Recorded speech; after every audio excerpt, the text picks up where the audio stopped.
This boy is about to be attacked by the dragon maze, all while saving Mark, who with idiotic actions put both their lives at risk. Every professor is scared for their lives, and the other students are sure both are going to die, but the boy himself is in a moment of pure, absolute focus. As the jaw approaches, he recalls why he's here. He's in the mage race to advance a class, but of course it's not a normal race. This one tests your teleportation skills, a magic that could seem simple, but the actual talent in it is performing it extremely fast and precisely, since each teleport requires a complex calculation. So jumping from one cliff to another, and risking falling to your death while doing that complex math was way too much for the majority of the students. Not for Sharon. He had been progressing with insane speed, to the point where other students were trying to make him fail, even at the risk of their own grades, because no one wanted the orphan to be better than the nobles of the academy. But he kept advancing while everyone watched anxiously. Then something went wrong. They got to the dangerous level 10 area. This wasn't supposed to be deployed in today's test. Heck,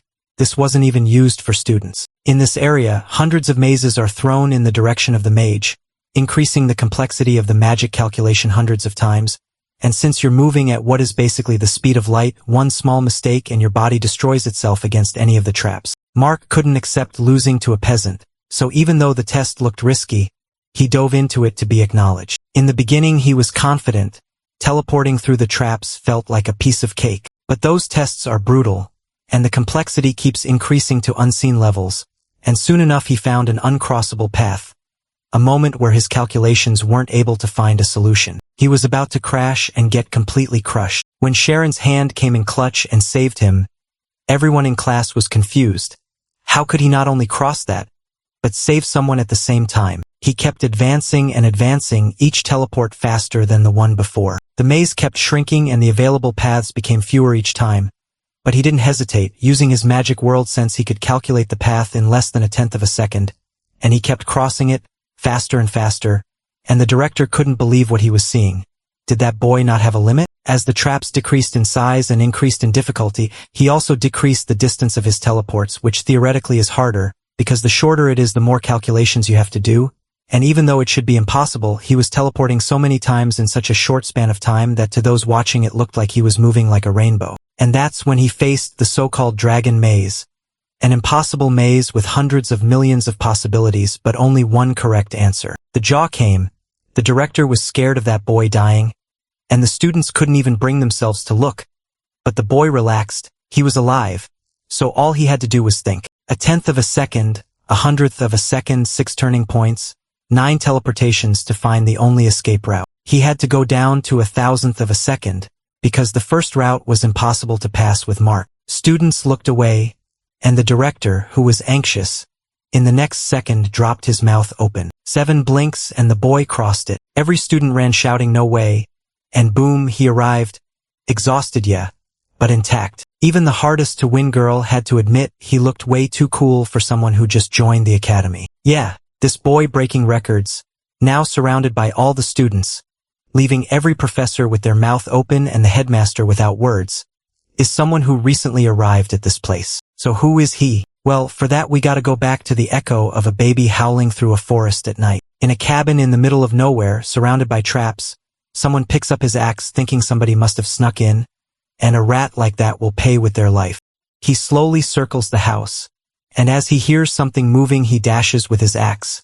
But the stable was empty. He is confused, until he glances to the side and sees a baby. He picks it up and listens to its heart, and for a second he felt strangely happy that heart was still beating. His wife appears, confused, asking Vincent what the commotion is. Then she sees the baby in his hands and asks where it came from. Like what? And the 200 pounds of muscle just replies that maybe it's their baby, and from that moment on magic was said to exist. When the baby first moved his hands, rain began to fall, finally bringing water to the village's dry land. The villagers celebrated with joyful songs, and this mysterious child later protected them from every threat with his strange power. Even so, he kept studying so he could help the village even more. In time, people turned his powers into legend and called him a mage. After that, Vincent walks over to his son, who had been reading that story. Saron Arian asks his father how he can use magic, and Vincent just laughs because magic arrows can't kill a bear in one shot, and an axe can't bring down a tree with one swing either. Meanwhile, two boys talk about him and get curious about him. Their attention turns to the book he is carrying. But the talk quickly gets mean, and one of them says the protagonist must be adopted, since he looks nothing like his father. He even claims the protagonist's real parents probably abandoned him because something was wrong with him. That makes Vincent angry. But Meek only keeps thinking about magic. To cheer his son up, Vincent says they'll buy some fruit in the city as a reward for the boy helping him with work. When they arrive in the city of Crete, Saron is amazed by the place.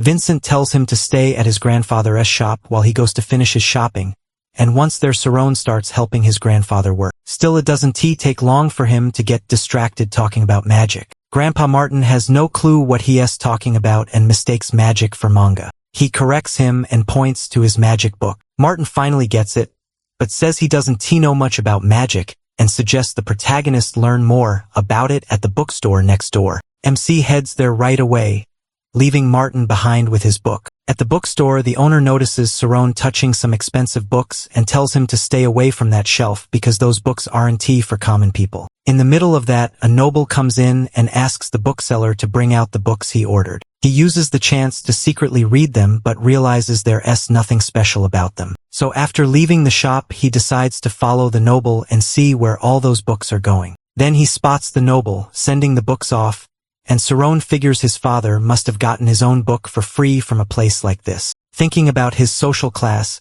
he starts wondering what really separates him from a noble. Lost in those thoughts, he ends up walking into a place he shouldn't. The guard orders him out, saying past those gates is the noble's district. Then another guard takes one look at the boy and says, he seems suspicious. So they mistake the protagonist for a runner working with thieves and decide to take him in. But the protagonist slips away fast, and as he passes one area, he hears people saying some suspicious things. He figures out that the place really is a magic school. Then someone tells the group that he'll show them magic if they answer a question right. He asks what the first and most important talent for learning magic is. Everyone gives different answers, but nobody gets the question right. Then the man reveals that the most important talent for magic is vision. To explain, the teacher uses 1 + 1 = 2. People didn't always know the answer to that simple problem, but after a lot of study, someone proved those numbers make 2. With that, he says people can now accept it without going through the proof every time because it's already an old rule. Magic works the same way since it also has rules. They need vision to understand it. While explaining all this, the man leading the lesson notices Sarwan and asks what he thinks about what he just heard. MC doesn't know what to do, but in the end, he chooses to climb the wall and join the class, feeling like if he let this chance go, he might never get another one. As soon as they notice the boys close, the students realize he is a commoner and complain to the headmaster that he shouldn't be there with nobles. But the headmaster ignores them and tells him to join in. Then he says he wants to see magic with his own eyes since he has only read about it in books. The noble scoffs, saying a commoner could never read a magic book, and the protagonist keeps asking to see some magic, even something small. Then Alpheus Miri says he'll show them wind magic, and when he uses it, everyone gets blown into the air. When it's time to land, Sarwan panics at the fall, but the headmaster saves him before he hits the ground and asks what they thought of that small magic display. MC is stunned by his first real contact with magic and starts asking more about it. The students around him glare at the boy because they think he is being disrespectful to the headmaster. Still, Alpheus decides to answer. He explains that magic goes far beyond normal common sense. It's a mental action that explores the truth behind a certain phenomenon. The headmaster can tell Sarwan doesn't fully understand yet, but he builds on Alpheus's words and says that because the phenomenon is unusual, that makes it an absolute truth. Seeing that, the headmaster asks if he memorized that line from one of his books. Sarwan says books mostly hold ordinary ideas. Many great thinkers were mocked at first and called strange, but later their ideas became the new common sense to the protagonist. Truth is hidden inside the things people call unusual. After saying that, the boy asks the headmaster how he can learn magic. Alpheus notices how sharp MC is, and to show what he means he asks Shuaman to enter the spiritual zone. After the girl does it, Alpheus hides 6 coins in his hand and asks her how many he has. Shuaman answers correctly, so the headmaster explains that when a mage focuses, they become sensitive enough to know exactly what is around them. Pointing to Alpheus, he says some mages can even tell the exact number of leaves on a faraway tree. But to do that, A mage has to reach an extremely sensitive mental state called the spiritual zone. Once they reach it, they can control the phenomena around them. The headmaster says anyone can reach that state, so he tells Sarwan to practice in a quiet place until he blacks out, because once he gets there, a whole new world will open up. But he says that if he can't feel himself, then he won't be able to black out. So Alpheus invites him to practice right there, saying that if he can't enter the spiritual zone, he won't be able to learn magic anyway. With that, Sarwan starts focusing on feeling his body less as something physical and more in a sensitive way. Then the headmaster asks what exactly he felt. The protagonist says he could hear every sound, but the students brush that off, saying he could hear things from that far away normally. The headmaster assumes Sarwan didn't reach the spiritual zone, just as expected. Even so, he gently pats the boy on the head and says that if he keeps practicing, he'll hear even more in the future. After that, he ends the special lesson and returns to the school with his students. On the way back, he feels bad for MC. If the boy had been a noble and trained from childhood, he would probably be at the same level as his students. Meanwhile, Sarwan jumps back over the wall and says the headmaster's training worked because he became one with everything around him. He says he heard an incredibly loud sound and wonders if that was the spiritual zone. On top of that, he feels like his body split into countless pieces and spread across the world. Sarwan freezes, and as he starts shaking in fear, he feels like he could leave his body and become infinity itself. As he runs through the city, he slams into a man. Sarwan quickly apologizes, but the man still gets mad at how careless he was. Grabbing him by the shirt, the guy says that when someone causes trouble, they should make it up to the person they wrong. The protagonist apologizes again, but the man says that it's not enough. Then he asks if the boy is with the gang of wolves trying to kill him. Right in the middle of it, a girl named M cuts in and asks what's going on. The man says the boy may have been trying to kill him, so he's just punishing MC. MC denies it and says he only bumped into him by accident. One of the men gets mad and swings at him, calling him a liar. Then he says the protagonist can make it up to them by bringing them his mother. The moment he hears that, MC's eyes change. It's obvious that line pushed him over the edge. The man goes back to hitting him, calling Sarwan cocky as he keeps attacking. They start beating the boy brutally and Amy steps in, telling them to stop. She walks over to him to check if he is okay. One of the men quickly tries to deny it, saying he never even touched the kid. Amy tells them to leave Sarwan alone from now on, but one of them says they'll beat him, sell him to a village in the south, and not worry about anyone looking for him since he is not a noble. Hearing that, the protagonist starts calling for his father and mother in his head. Amy then tells the men that if they want to sell him as a slave, he can't have any flaws, so she suggests they inspect Sarwan first to see if he is fit to be sold as a slave, and the men take that the wrong way, ordering MC to strip so they can start the inspection. But Amy meant they should only check his face. Right then a fly starts drifting toward one of the men's faces. At that moment Sarwan feels the spiritual zone spread around him again. He also remembers the time the headmaster used a wind spell, just as the man grabs his shirt again and threatens to hit him. This time Sarwan blasts him with a burst of wind, sending the others flying with him. He stares at them up in the air, shocked by what he just did, and when they crash down every one of them gets wrecked and starts begging for help. Amy rushes over and starts asking question after question about what just happened, because a boy like him shouldn't be able to use magic without being a noble. Then she notices people coming, so she slips away with amazing speed. Right after that, Sarwan decides to leave too. After what he just did, he knows no one will want to hear his side, so he starts realizing how cold the world can be. When Amy gets home, she is furious that she got shown up by some random kid. Her father notices she came back earlier than usual and asks if she skipped class again. With her usual pride, Amy says she has already learned everything worth learning, so class isn't useful or fun anymore. Shakura just laughs at her attitude and warns that being smart won't save her if she keeps acting like that. After saying that, he notices she doesn't talk back for once, which throws him off. Then Amy brings up magic to her father, and even though he doesn't get where this is going, she asks him to introduce her to someone from the Magic Academy so she can enroll there. Sometime later Vincent comes home looking for his son, but his wife tells him Sarwan went to gather wood in the logging area. Since it's snowing hard, Vincent knows the boy shouldn't be out there, so he goes to find him himself. On the way, he remembers the first time he took the protagonist to the city. That day, the boy disappeared too. Even though Vincent suspected something had happened, Sarwan kept insisting he had only gotten lost. Meanwhile, MC keeps chopping wood, and as he remembers the day he used wind magic, he admits he has never been able to do it again. It only came out by accident. Even so, while he still doesn't know how to use magic on purpose, he can still enter the spiritual zone. In that state, he can sense everything around him much more clearly, touch, shape, even the nature of things. Using that focus, he studies the tree in front of him and finds a glowing point in the wood. Then he aims his axe right at that exact spot and strikes. With that single blow, the whole tree drops at once. Watching from a distance, Vincent is stunned to see his son use the thunder strike to bring it down so easily. Sarwan realizes this is the first time he has pulled off thunder strike for real. Just like the magic he used that day, that makes him understand he needs more knowledge. Otherwise he'll keep relying on luck.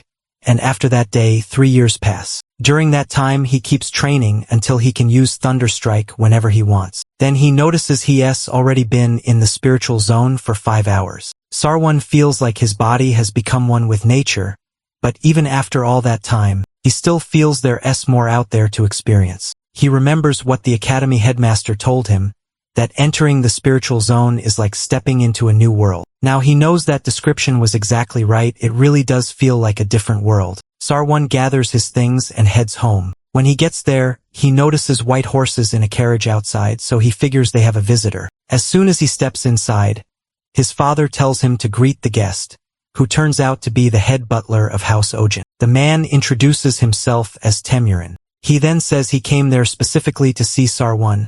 That surprises the boy since House Ojin is part of the kingdom's second rank of nobles. Temurin walks up to him and asks if he can read. The protagonist says he has been reading since he was little, and the butler tests him right away. He then asks what he is doing, and Temurin says the boy has a strong reputation and can read even though he is just a woodcutter's son. Then Temurin invites MC to work for House Ojin. The job is to remove books from the family's huge library, and since there are thousands of them, the butler says it should take about 2 years. Others will handle the carrying, but the sorting will be done by the 2 of them. He guesses those books probably won't teach him enough to become a mage. But Temurin explains that only the protagonist and his family know about this work. If any of the books leak out, the protagonist and his family will lose their lives. Once he hears that, MC understands why his parents look so worried. Even though Temurin is strict about the rule, he also makes it clear the pay will be very good. He says they have to make up for the danger to him and his family,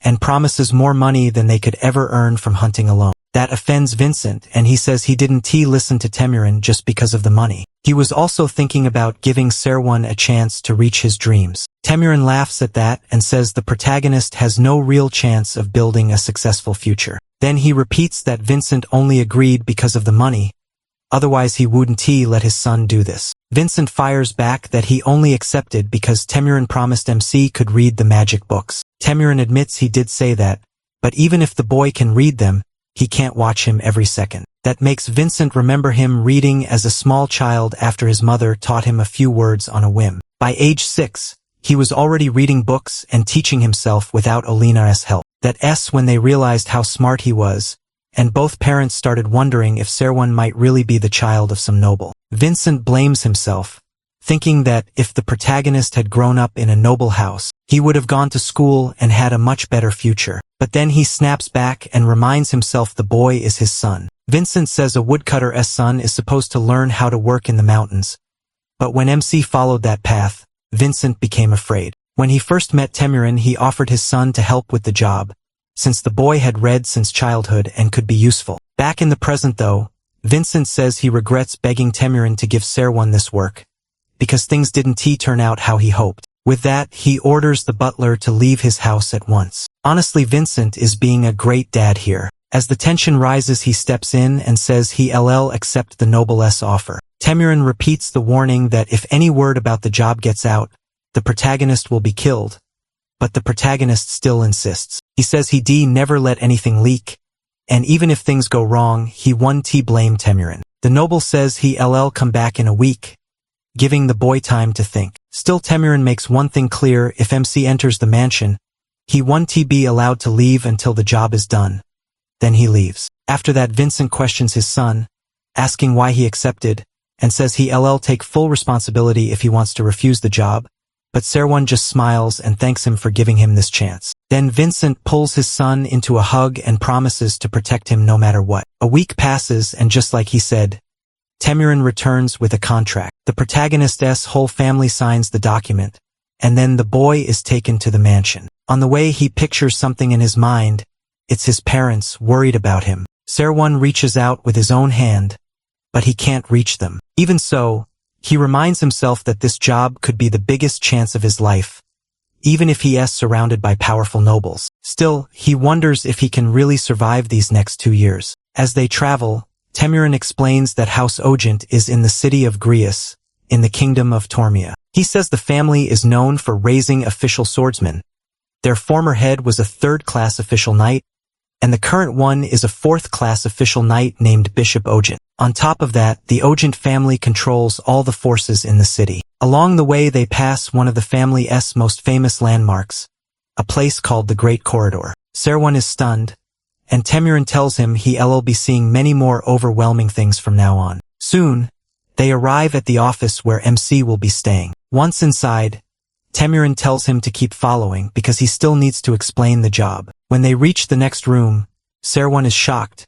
It's the Ogent family's huge library. Temurin explains that the books there will be moved to a new library, and his job is to organize them. Every week, he'll get a new list telling him which books to handle. He also can't leave after work, and he may only enter the mansion with special permission. Even after hearing all those rules, he still agrees to stay. Temurin then tells him he'll start the next day. Once the work begins, the protagonist quickly sees why someone has to manage the shelves. The system has to stay consistent. For example, a book called The History of Swordsmen could fit under history or professional fencing. While studying the system, he notices something else. Serwon realizes there's one thread that connects all knowledge together: history. Once you understand history, it becomes easier to build up every other field. Out of the 10,000 books there, around 850 are about history.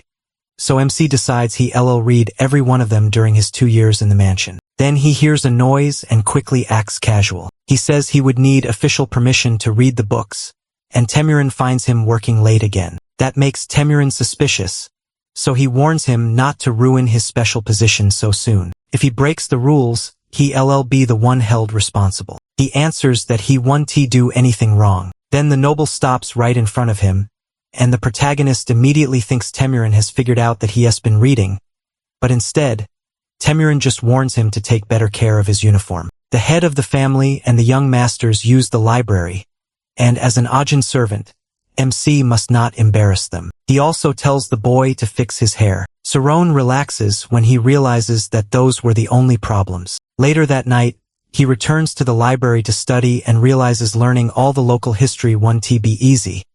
But he keeps going. He believes that to truly use what you learn, you have to clearly understand each event. In the middle of studying, though, he ends up falling asleep. Then Temurin catches him reading, but after seeing that Serwon isn't reading practical books, he chooses to let it slide. After 3 months, he slowly gets used to the job. One day, he notices that a young master took a book and never brought it back. Serwon worries he'll be blamed if it's lost, but the butler says the young masters are supposed to return books on their own. He also says nobles don't really care if books go missing, because the blame always falls on the servants. That eases the protagonist a little, since he figures there probably aren't any truly vital books in that library. But he is still worried about staying safe. After all, a commoner like him could be killed over something small. He also realizes even servants can turn harsh and cold just to make sure no tiny mistake happens. All of a sudden, the Lord's youngest son, Ryan Ogent, runs into the library complaining that he isn't allowed to rest. A man chases after him, and Ryan begs Serwon not to tell anyone he is there. When the man finally enters the library, MC asks who he is. The man says he is a fencing instructor, and demands to know where Ryan is unless he wants to get beaten too. Faced with that threat, Serwon instantly gives up Ryan's south hiding place. Ryan tries to talk his way out of it, claiming it was all a misunderstanding, but the instructor just grabs him by the leg and drags him back to training. As he is taken away, Ryan promises to get revenge on the protagonist for ratting him out. MC tells himself he made the only choice he had. The instructor outranked him, and telling the truth was safer than lying. After that, Ryan is taken to the mountains for a month. As for Saron, it takes him 20 days to finish his first book. But once he fully understands it, his speed jumps, and in just 4 months, he manages to read 82 books. He realizes the hardest part was only the beginning. Once he absorbs the knowledge from one book, the next books start connecting to things he already knows, so he figures that after 200 books, the remaining 650 should be much easier. As he studies, questions start to bother him, especially about why history matters so much. But when he reads about the work of past mages, he becomes sure he made the right choice. He explains it like this: a scholar can create a theory, but a mage has to prove it in the real world. Scholars and mages may be similar, but not every scholar is a mage because they can't enter the highly sensitive mental state known as the spirit zone. Saron realizes that if he keeps strengthening his knowledge, he might even become a real mage. In the middle of these thoughts, Ryan interrupts him. The boy says he went through hell and it was all the protagonist's fault.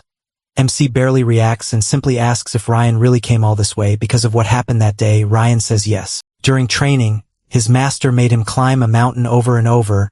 Whenever he felt like giving up and falling to his death, he kept going by thinking about revenge. At that point, Saron realizes Ryan is way angrier than he expected, so angry he is barely in control. Ryan says he trusted him to hide him, but he got scared and handed him over to the instructor. To Ryan, that kind of cowardice is disgusting. The protagonist argues that he didn't betray anyone. He only told the truth. Ryan fires back that he should have at least warned him first.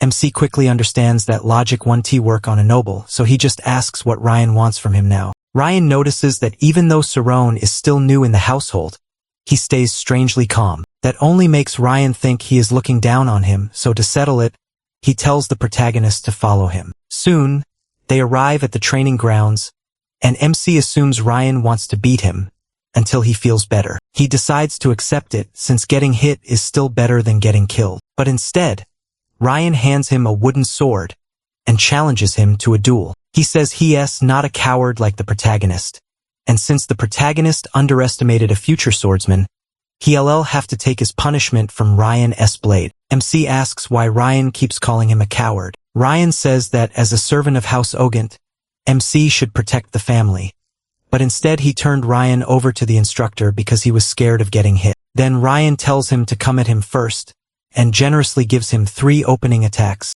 As the size gap between them is so big, the protagonist sees the unmistakable look of an Ogent in Ryan's eyes, and that makes him nervous. If he breaks one of Ryan's bones, he'll be sent back home. So he decides to bet everything on those 3 chances. When he throws his second strike, Ryan realizes the boy has never held a sword before. For the last attack, Sarwan decides to use the spirit zone. The moment his strike hits Ryan's sword, it snaps. After pulling that off, Sarwan realizes his instinct was right. He used the first 2 swings to study his opponent, and on the third, he used the Thunderstrike technique he had been developing for years. Ryan is stunned by what MC just did, and asks where he learned swordsmanship. He corrects him saying that wasn't swordsmanship, it was a Thunderstrike.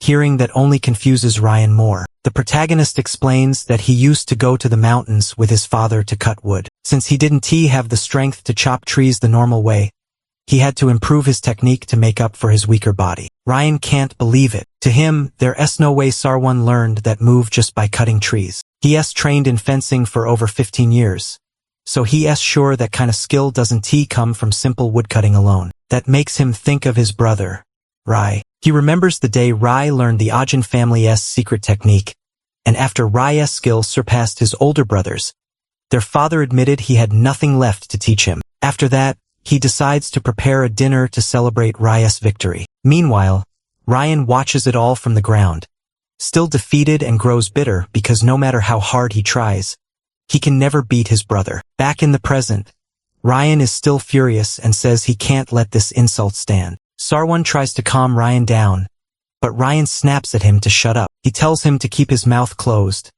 Then Ryan hands him a real sword. Ryan says he'll treat Sarwan properly if he proves he can learn the sword-crushing technique. He goes on to say they'll fight again on this training ground in 1 month, next time with real blades. Hearing that, MC starts to worry. This time he really could die, so he asks Ryan to rethink it, since he's never had real sword training before. Ryan reminds him he has a whole month to learn sword crushing. In his eyes, he has the talent to do it, so he warns him not to run from this new burden. If he does, Ryan says he'll hunt him down wherever he goes. The next day at work, Sarwan complains to himself and decides he really can't trust people with black and blue hair too much. During his shift, he remembers that the head of the family has 3 sons and 1 daughter. The oldest son is an official 6th-ranked swordsman with black hair. The daughter, who has blue hair, also showed huge talent with the sword, but chose to become a pianist instead. And there's Ryan Ogent, the 2nd son,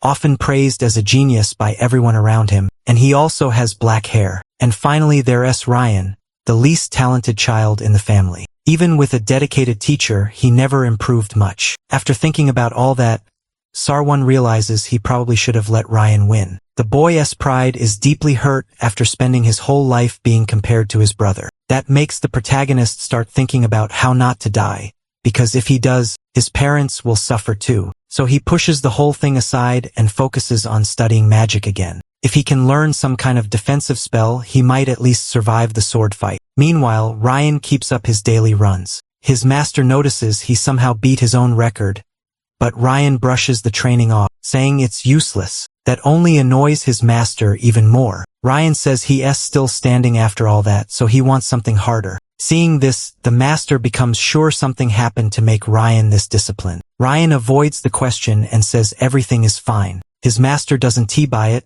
and guesses Ryan may have learned something new, then remembers Ryan already awakened his Shima. At the same time, Saron studies the idea of Shima. It's described as a kind of imaginary body, something similar to a mage's spirit zone, but meant for swordsmen. The book explains that everyone has an image of their own body, but Shima takes that to the limit. Masters of Shima understand their bodies so completely they can even control their cells. After reading all that, MC realizes it's basically the opposite of the spirit zone, but he still decides to try it, so he turns all his focus inward and quickly starts seeing the first results. Feels a lot like entering the spirit zone. From there, reaching the spirit zone would mean erasing himself, but reaching Shima means going even deeper into his own existence. In the middle of trying, Saron realizes learning Shima would be too inefficient. It'd be easier to train swordsmanship while using only the spirit zone, so he begins his training. As for Ryan, he keeps training too, pushing himself hard and wondering why he still can't use Shima. His master sees that he's gone too far for one day and tells him to stop. After that, they sit down, and the master asks if Ryan knows what his strengths are. Ryan says no, he only knows his flaws. The old master tells him that kind of thinking is exactly what keeps him from being a genius. Real geniuses know their strengths and use them to grow. They don't waste time on things they know when to improve. But Ryan says he'll stick to his rule of training until death, because that's how he'll reach whatever goal he wants. Meanwhile, Saron keeps studying swordsmanship and learns it isn't just for killing. It also shapes a swordsman's mind. He reads that there are only 8 ways to attack an enemy, and he trains to block strikes coming from all 8 directions. While practicing, he realizes the world of the sword is just as deep as the world of magic. Saron apologizes to his parents, thinking he may not make it back home. Even so, he says he won't regret his choices. Even if he dies, he got to see an incredible world. At the same time, Ryan starts to think the boy might be as talented as his brother Rai. If that's true, Ryan swears he'll do whatever it takes to beat him. Then he charges straight at Saron. He immediately realizes Ryan's swordsmanship is amazing and completely different from his own. Even so, he can sense the path of the sword. Ryan notices Saron isn't just dodging.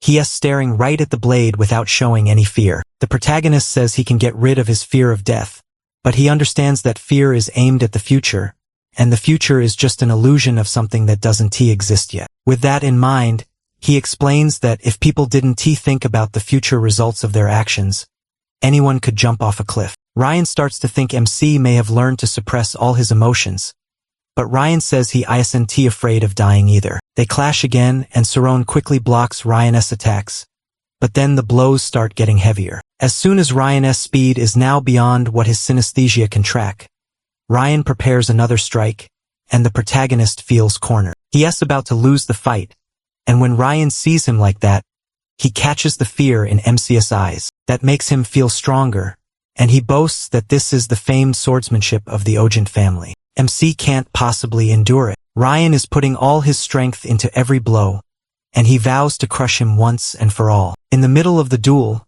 the protagonist notices something strange. If Ryan had angled one strike a little higher, after attacking his stomach, he could have cut into his side and ended the fight right there. Instead, Ryan keeps focusing only on hard hits. Thinking it through, Saron realizes Ryan understands swordsmanship less than he thought. His skills are strong, but with such a shallow grasp of the art, he won't go far, so MC decides to use that weakness against him. He stops planning to stay on defense and starts attacking too. That sudden change shocks Ryan because he thought he should be too exhausted to respond like this. When basic attacks start coming at him, Ryan tries to deny that he's having trouble blocking him, but then he remembers his brother's mocking smile, gets furious, and declares that he'll become the greatest swordsman in the world. With that, he rushes Saron again. The protagonist sees that Ryan is attacking with pure force now and can't understand why. Ryan could win easily if he just used proper swordsmanship. Watching that reckless move, MC says he can't understand what Ryan is doing. As he tracks the sword's path,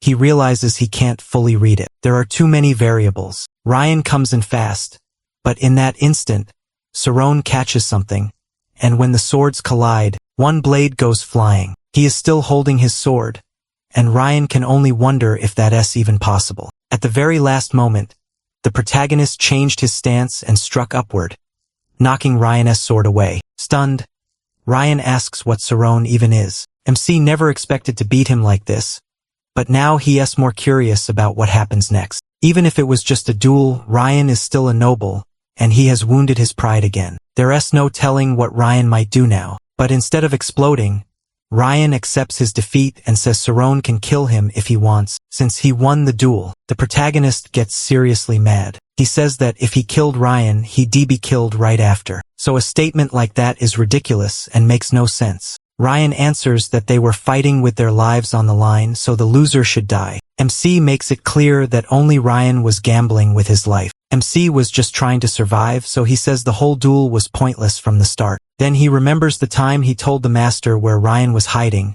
and asks why Ryan blamed him for that. Ryan says he was angry because he acted dishonorably. He wanted him to help him instead. That answer irritates the protagonist. He says Ryan put him in an impossible spot, where he had no way to know what the right choice was. Worse than that, Saron says Ryan is the one acting without honor. If he really had honor, he would faced his master's training head-on. After saying that, MC suddenly realizes how close he came to dying. Seeing him in that state, Ryan finds it strange, because after all, that cold warrior-like bravery is suddenly gone, and Ryan now sees a helpless, tearful kid instead. Even so, he realizes Saron really is a genius. Unlike his brother Rai, he doesn't mock him after winning. He fought with everything he had and faced him head-on. So Ryan asks his name, and the boy introduces himself as the protagonist, Aryan. Ryan then gives his full name. That makes MC realize something important.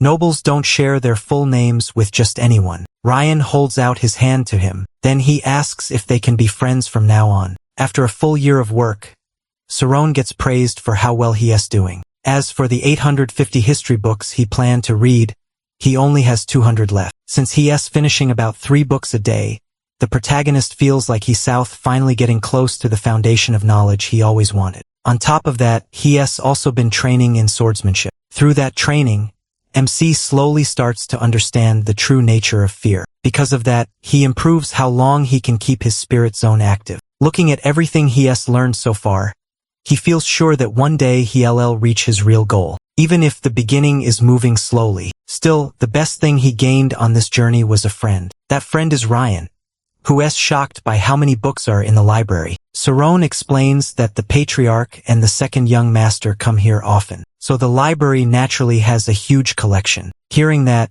Ryan gets jealous and says being smart must be awesome. After spending more time with him, he realizes Ryan is actually kind and has a lot of good qualities. He also figures Ryan acts so reckless because he is the youngest son. For example, he throws books on the floor. The protagonist quickly tells him not to do that again or he'll be the one in trouble. Ryan brushes it off, saying nobody would punish Saron over a book. He even promises to protect him no matter what, even if the whole library burned down, so there's nothing to worry about. MC says it would still be safer if Ryan just didn't do things like that. Then he changes the subject and asks about his training. Ryan says he only did the basics, then told his master he'd spend the rest of the time studying in the library. He can tell he's mostly just stalling instead of actually studying. Ryan admits studying is boring and puts him to sleep. The protagonist reminds him that studying is exactly why he came here, so he should at least do what he came for. Ryan then asks if he really has to read that many books to become a mage. Saron says yes. In fact, he feels behind,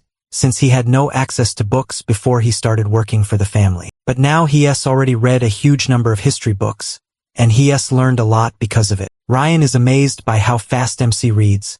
Even though they're the same age, the MC seems way more mature than him. At one point he starts reading a book.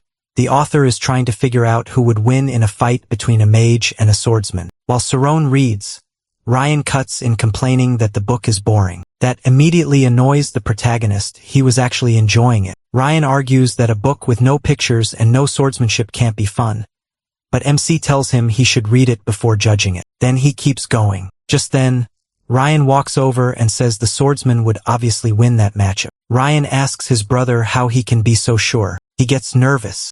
He has no idea how much Ryan overheard, and talking so casually with a young master could easily cause trouble. Ryan asks again why Ryan is so certain a swordsman would beat a mage, guessing he's only praising swordsmen because he has won. Ryan says the answer is simple, they just need to look at how mages and swordsmen are ranked across the continent. Ryan argues that rankings don't decide what happens in an actual fight, and that makes Ryan turn to Saron directly. That only makes the protagonist even more tense and uncomfortable. Still, he forces himself to answer. MC says that if a mage and a swordsman are at the same level, the swordsman would struggle once the mage brings him into a spirit zone. Ryan corrects him and says the mage would still lose. He brings up an artifact called the armor set of the 5 gods. According to him, that item is also known as anti-magic and can interfere with a mage's spirit zone. The explanation goes on to say that fighting a mage inside that zone is like trying to escape sharks in the open sea. But if you can disturb the water, you can throw off the shark, in this case the mage, and that's what the anti-magic artifact is for. If the mage's enemy is wearing that armor, the mage can affect them even with the spirit zone active. Ryan adds that anti-magic is a rare power made by mana flowing through a dragon heart, which makes the armor insanely expensive.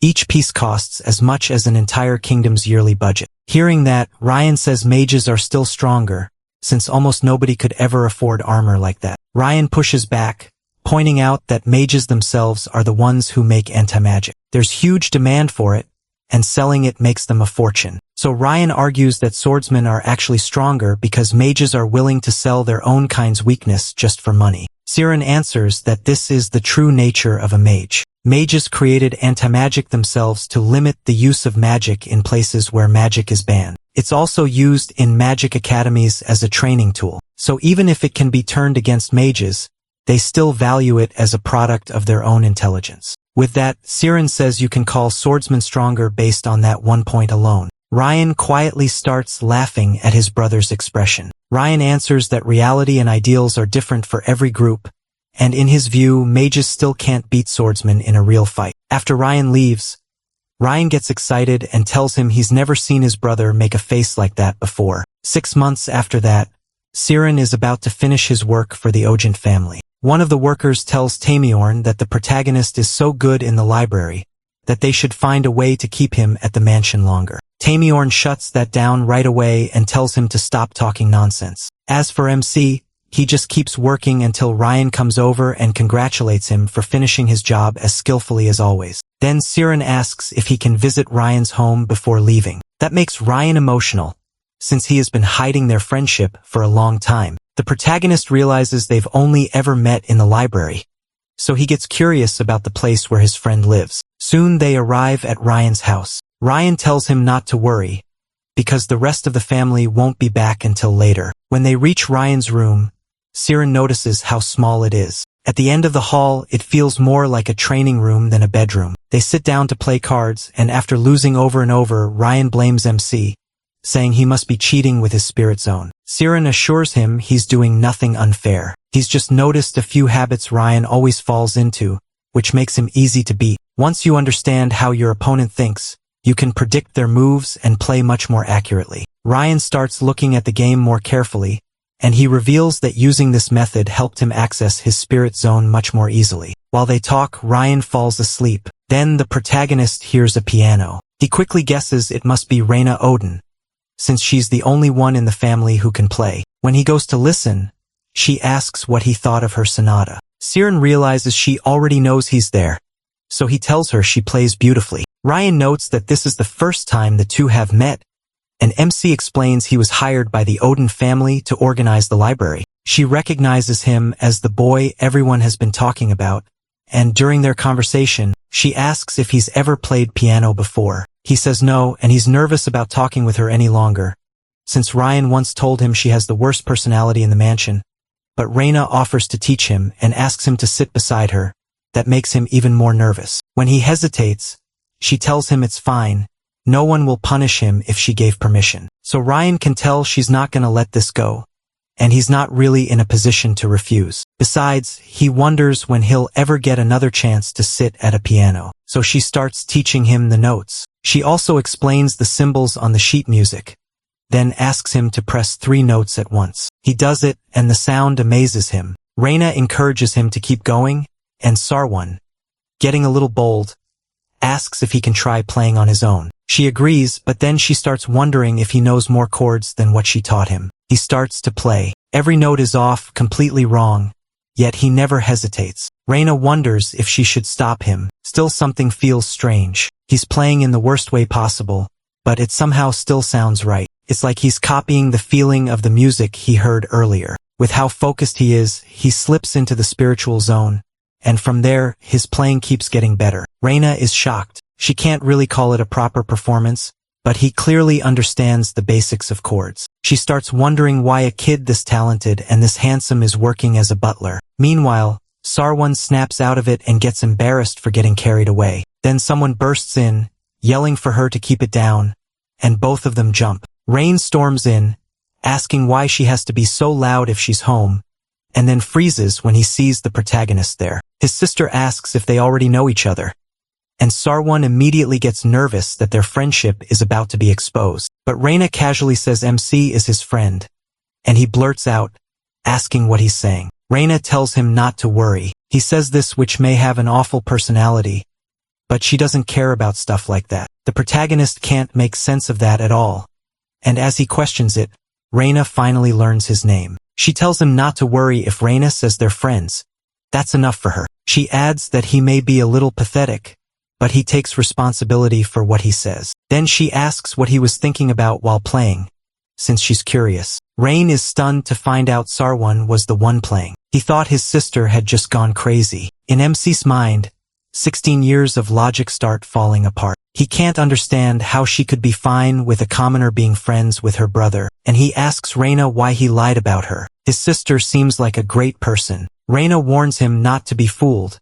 There's no telling when she might swallow him whole. Reina apologizes for her brother being immature and says she's happy he finally made a friend. Sarwan answers that he's actually the one who owes Reina, and that makes her start calling him cute. He shoots back that if she thinks he's so cute, then why doesn't she just keep him and make him part of the family? She asks if Rain is really that close to the protagonist, close enough to let his older sister have him. Reina asks what she's even talking about, saying she's nothing special, but MC, before he can finish, his sister is already on him, demanding to know how he dares talk to her like that. Sarwan thinks that the more he tries to understand nobles, the less sense they make. Reina asks why she came back, since she was just on vacation not long ago. Reina says he didn't hear. Rain is taking his certification test, so she came to get him, and they're leaving tomorrow. She adds that their grandfather came to visit a friend and will be heading back soon. Rain is shocked by how huge the gap is between him and his brother,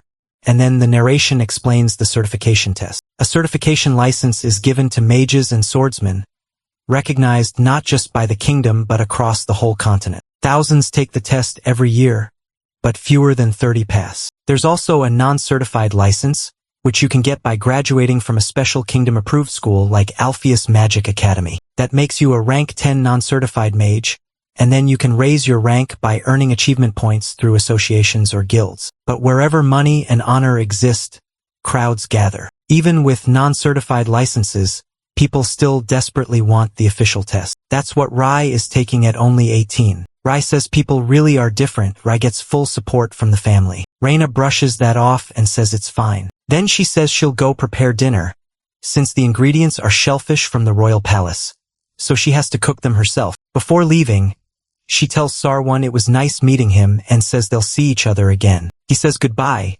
still a little nervous, and starts wondering if he'll really get to see her again, especially since he's leaving tomorrow. Then he asks Rai if his sister has a boyfriend. Rai gives him a wicked grin, but Sarwan quickly says he was just curious and tells him to forget it. Instead, Rai takes off running, while shouting for his sister, and the protagonist chases after him, begging him to stop. He realizes the question only slipped out because he was feeling down. Then Rai starts yelling that MC wants to know if she has a boyfriend. He catches him and slaps a hand over his mouth, and all the maids stare, wondering what just happened. Raina plays it off as childish fooling around and tells them not to mind it, so they head back to the kitchen to keep making the dish. Meanwhile, one of the butlers speaks with Hannes and asks if the young master had a guest. He says nothing like that was on the schedule, so the head butler hears Saron's name and says it sounds familiar. Then he remembers and orders someone to bring Timurin to his office at once. Later up in the mountains, Rai keeps training, and his master notices he's fired up again. It's been a year since the last time, and back then Suonium ended quickly. Overall, he's sure things will change once Rai goes to the royal palace. The real problem is Shima. While he's thinking that, someone runs over yelling for the young master, saying Miss Raina told him to return to the mansion right away. Raina asks what it's about and says if it's about his brother, he doesn't care, so just tell her that. But the messenger says it's not. Raina said the temporary butler Sarwan is in danger and could die, so Raina is left wondering why. He thought the protagonist was going home today, and the messenger explains that head butler Lewis sent a report to the family. He doesn't know all the details, but Rai said it had to do with Raina's relationship with MC. Raina tells his master he's going to see his father. When the master asks what's wrong, Raina says the butler named him is his friend, and it looks like his father found out. He insists his father will forgive it if he explains things, and says he'll come back to training, but his master tells him he can't go, and the boy asks why. His master just stands there, blocking him. Meanwhile, back at the mansion, everyone is gathered around Sarwan, who is kneeling in front of them. The family head declares that the protagonist will be executed. At once whispers spread about the boy. Even if he's a commoner, they say he should have known there are lines he must never cross. The mood among the family leaders turns cold. Then Raina asks her father to wait, because she has something to say. He asks what more there is to discuss, because the document from the head butler already includes reports from several staff members, describing how boldly that boy treated Raina. He says MC has no reason to complain, since he read the contract details, then asks if the boy has anything else to say. MC asks if he may ask one question. If he really is the young master's friend, what will happen to Rayan? That question shocks everyone. They're outraged that he still doesn't understand the situation. He should be begging for his life. The patriarch asks how he dares say such a thing, and calls him exactly as foolish as a commoner should be. He asks if he really thinks anything would happen to a noble just for associating with someone like him. At that, he actually laughs and says it's true. He and Raina are friends, and they've been friends for a year and always will be. The patriarch says it seems the protagonist doesn't care much about the family name, so he orders the head butler to finish this quickly and make sure word of it never spreads. They seize the boy to drag him away, and Raina begs her father to wait and listen. But he says the boy already confessed and made his choice. As head of the family, this is a decision he must make, and he won't take it back. Then one of the butlers asks if this isn't too much, but another says no, everyone can't die for one person. He says this house is their life, and to protect it, they have to remove every conflict that appears, even the smallest one. He adds that they may think this is wrong now, but someday they'll be grateful for the choice. But then Raina bursts in. He demands to know who dares kill one of his friends without his permission. His father answers that he does. Raina asks why, saying Saron didn't commit any unforgivable crime, he only became his friend. His father replies that you don't need to commit a grave crime to deserve death. Noble affairs are so complicated that Raina can't even imagine them. He says that while the family deals with a difficult situation, Raina is also enjoying the special privileges that come with being a noble son. Raina fires back that those privileges mean nothing. If he has to throw away one of his friends, his father calls that childish and asks if he wants to know why MC must die. Then the patriarch explains that being a noble's friend means standing as an equal. He asks if Raina truly believes a commoner sees him as a real friend. On what basis? This world is full of people trying to cling to nobles. So Raina says he would never do that, and his father asks how he's supposed to believe that, ordering him to prove that he and Sarone are truly friends. The boy is stunned by his father's demand, and thinks they're in serious trouble, because if he says he can't prove it, it's over. He wonders how anyone could prove what's in someone's heart, but he knows he can't just blurt out the first thing that comes to mind. For a second, he thinks that if Shirani were here, he'd have no problem beating his father. Then that thought makes him stop. He notices that same sharp gaze again, the one that takes everything in, just like during their duel. That reminds him of what Shirani once said. Sometimes when you stop focusing on tiny details you get the best result. He told him not to fixate on an enemy's little traits, but to look at the whole person. Only then can you see what they really want. So he starts doing exactly that, trying to see the man in front of him, his father as a whole. This is a second-class noble, head of the Ogen family, with a perfect pedigree and an official rank 4-knight title. In that moment, Ryan realizes this isn't a fight between father and son. It's a sword duel. Ryan then remembers what happened 30 minutes earlier, when he was arguing with his teacher because his friend could die, and the man was blocking his way. His master recognized the boy from the library, but to him, that boy was still just a commoner. Ryan felt crushed. He never knew his teacher thought like that. After all, he was the one who said that if you could talk while crossing swords with someone, that person could become your friend. But then the master asked what mattered most to a noble. Shouldn't nobles remove anything that threatens their family's place? He told Ryan to think about how his friend must feel, living as someone valued less than a fly. After becoming friends with him, the protagonist probably wouldn't even think this could be solved with words alone. Ryan asks how he's supposed to stand by and do nothing, when he was the one who asked the protagonist to be his friend.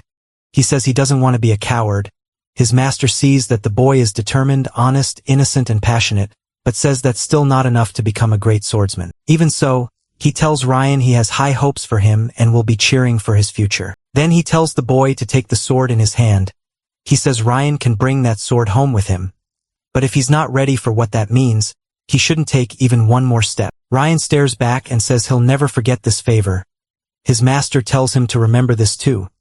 Abandoning a friend is the same as abandoning part of yourself. Back in the present, Ryan thinks of this as a sword fight with his life on the line, then suddenly snaps into a grin saying his father almost fell for it. He says he doesn't need to prove they're friends. He knows they are. His own existence as Sarone's friend is proof enough. His father grits his teeth saying that makes no sense and that this isn't some simple clash between parent and child.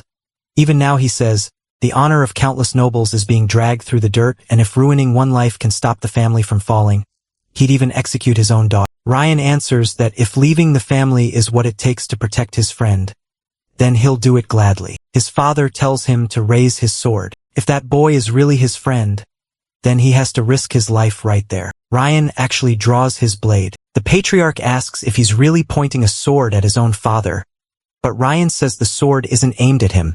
It's only a sign of his faith. The patriarch asks how someone like Ryan could even have friends when he couldn't get along with other nobles. Maybe he says it's because he can't reach their level. Maybe he's just keeping someone worse than himself nearby so he can feel better. Ryan fires back that his father is wrong this time. Sarone is better than him and he wants to help him rise even higher. The patriarch asks if MC is the one who filled his son's head with the idea that a commoner and a noble could be friends. He says he didn't, but before he can explain, Ryan cuts in and tells him to stay quiet. He'll protect him. But the protagonist calls his name. He says Ryan doesn't have to carry everything alone and he'll take responsibility for what he should. From the moment he wanted to be Ryan's friend, he had a feeling he'd end up at a crossroads like this. One where he'd have to choose between his life and his best friend. Even if that choice means dying here, he says he doesn't regret becoming Ryan's friend. Ryan says that's exactly the point. No matter who criticizes them, they'll still be friends. He thinks that maybe they're immature, but they're still people with real feelings. A true friend doesn't turn their back on you, and everyone has someone like that or wishes they did. The head butler starts getting angry, and their grandfather appears above them on the balcony, smiling. He says he never expected to see a show like this at his age and adds that being young really is a blessing. Reina immediately feels relieved that her grandfather is here, while the patriarch looks drained and says Reina told him he'd still be away for a few more days. The old man says he came back early because his friend ran off with a young maid. Sarwan then recognizes him, the general of Torma, a third-ranked swordsman and Reina's grandfather. The old man says this place is noisy as ever, and he's introduced as Klumpagunt, the elder head of the family. The patriarch says that only makes things worse, because the family's image has already fallen apart. But Klump tells him not to rush. He's been watching everything from behind the scenes, and it's obvious everyone here has something to say. So before deciding whether the family has lost face or not, they should hear everyone out. The first to speak is the eldest granddaughter, Reina. She says that even though she only met Sarwan yesterday, she could tell he was smart and talented. She adds that Sarwan fulfilled every part of his contract and was supposed to leave the house today. Given the situation, it's hard to claim he got close to Ryan with some evil plan, so she doesn't believe his actions damaged the family's reputation. Their grandfather says he understands and moves on to the second grandson. Reina simply says he doesn't like that kid. The patriarch immediately thinks he can count on Ray, but the boy says this matter has nothing to do with him. The patriarch asks what he means. Reina says that's exactly his point. He still doesn't like the boy, but who Reina chooses as a friend isn't his business. He just wants this settled so he can go to the royal palace. Reina is surprised by his attitude. Klump says that's why there's no place like home. To finish, he calls up the person who has watched Sarwan the longest, the vice butler. When Tamiran takes his seat, the head butler starts signaling toward the family head. Tamiran understands the message. It means he should be careful, because butlers aren't there to give opinions. They're there to carry out the will of the family head. Even so, Tamiran says Sarwan did the work he was given and did it perfectly. He also points out that the boy finished 6 months early. That answer clearly bothers the head butler. Klump then asks whether he knew the two were friends, and Tamiran says he knew MC often spent time with the young master, but he didn't know they were friends. In his view, MC isn't childish at all. Someone immature could never have organized those 10,000 books. At that, everyone can feel the mood shift. Now the only person still trying to punish Sarwan is his father. But then the grandfather says he can't accept it either. Everyone is shocked. Yet Klump explains that while he understands they see each other as friends, it ends here. If this relationship continues, rumors will spread, and political enemies might steal that weakness and use it against them. After all, everyone in this family holds an important place in the kingdom. He mentions Rai's upcoming certification test and says too many families depend on them for him to ignore that. Then he tells Sarwan that if he's a smart child, he should understand. After saying that, he looks at Ryan, who still can't accept it, and says the boy has wonderful spirit but he still doesn't understand the weight of these words. Klump says he knows that burden well, with so many lives tied to these decisions. Then he thanks him for teaching his naive grandson what true friendship is, but asks if he can end that friendship right here. Sarwan answers that he can't. Ryan is stunned. The protagonist says that if he's a burden to Ryan, he doesn't mind never seeing him again. But that still won't change how he sees him. Nothing other than his friend, because they really are friends. If the family can accept that, he says he'll obey whatever order they give. Ryan starts trembling and admits he's ashamed. Part of him had honestly felt relieved just knowing MC wouldn't die. But Sarwan already understood that abandoning a friend means abandoning yourself. Ryan realizes he knew that too, and it was never something to bargain over in the first place. So he raises his sword and declares through it. His sister can tell Ryan is about to say something crazy. She doesn't know what it is, but she tries to stop him. Instead, the boy drives his sword into the floor, drops to one knee and declares that he, Ryan Ojent, the third son of the Ojent family, will become Saron's sword from this moment on. Right away, his father tries to shut it down. He snaps at the boy, calling him an idiot. Then they explain why this vow matters so much. The Knights of Out go all the way back to the founding of Tormia. In that age of chaos, nations kept fighting over land until Atulfo I united them into one kingdom. But Tormia still had to face strong countries around it, so instead of wiping out the defeated rulers, they were allowed to keep governing their own lands. That became the Kingdom of Out. In return,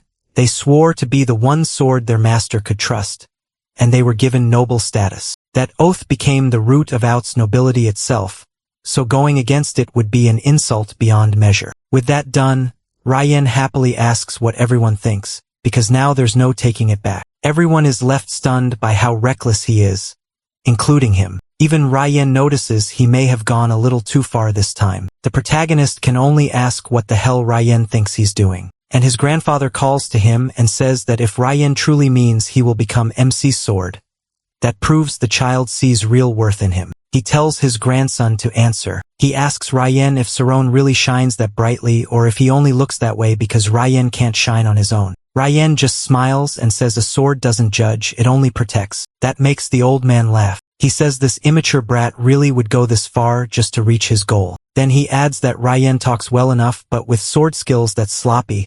He almost feels bad for Saron having a sword like him. Still, the old man says the matter is settled. Ryan may not be the finest sword yet, but at least he'll never stab him in the back. So he tells the protagonist to take good care of his grandson, and MC thanks him for allowing it. The grandfather goes on to say that now the two are sword friends, he can't just send him away.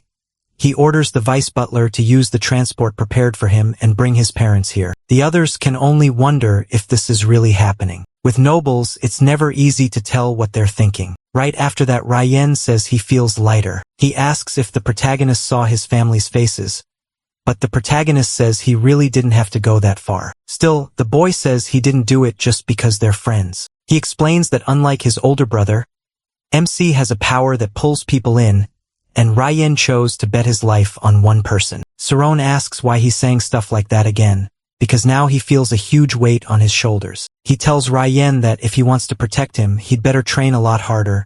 That hits Ryan right where it hurts. Then Ryan rushes in and asks if it's true that Ryan swore before the Knights of Out to become his sword, and she quickly notices her brother acting all proud and tells him to get out. The protagonist asks what she's talking about, since she's helped a lot already. Reina says she has important news from the betting faction. When he asks what his father and grandfather are doing, she says they're absolutely furious because he pulled the Knights of Out card. On top of that, they're already planning Ryan's next move, and she reveals that their father wants to send both him and MC to the Kaizen Sword Academy. She remembers mentioning that Ryan has insane talent with a sword, so Ryan gets curious, and Reina admits she brought up his talent to see whether the family would be willing to invest in him. Most likely, they're planning to make him succeed for Ryan's future. Ryan complains about who decided to send him to school without even asking him, especially now that he can finally spend as much time with Saron as he wants. While talking with Ryan, he explains that he used spiritual zone synesthesia to read Ryan's movements and beat him more easily. Reina says that was smart and figures the protagonist could only pull it off because the density of his spiritual zone is very high. MC gets embarrassed by the praise, and the two of them agree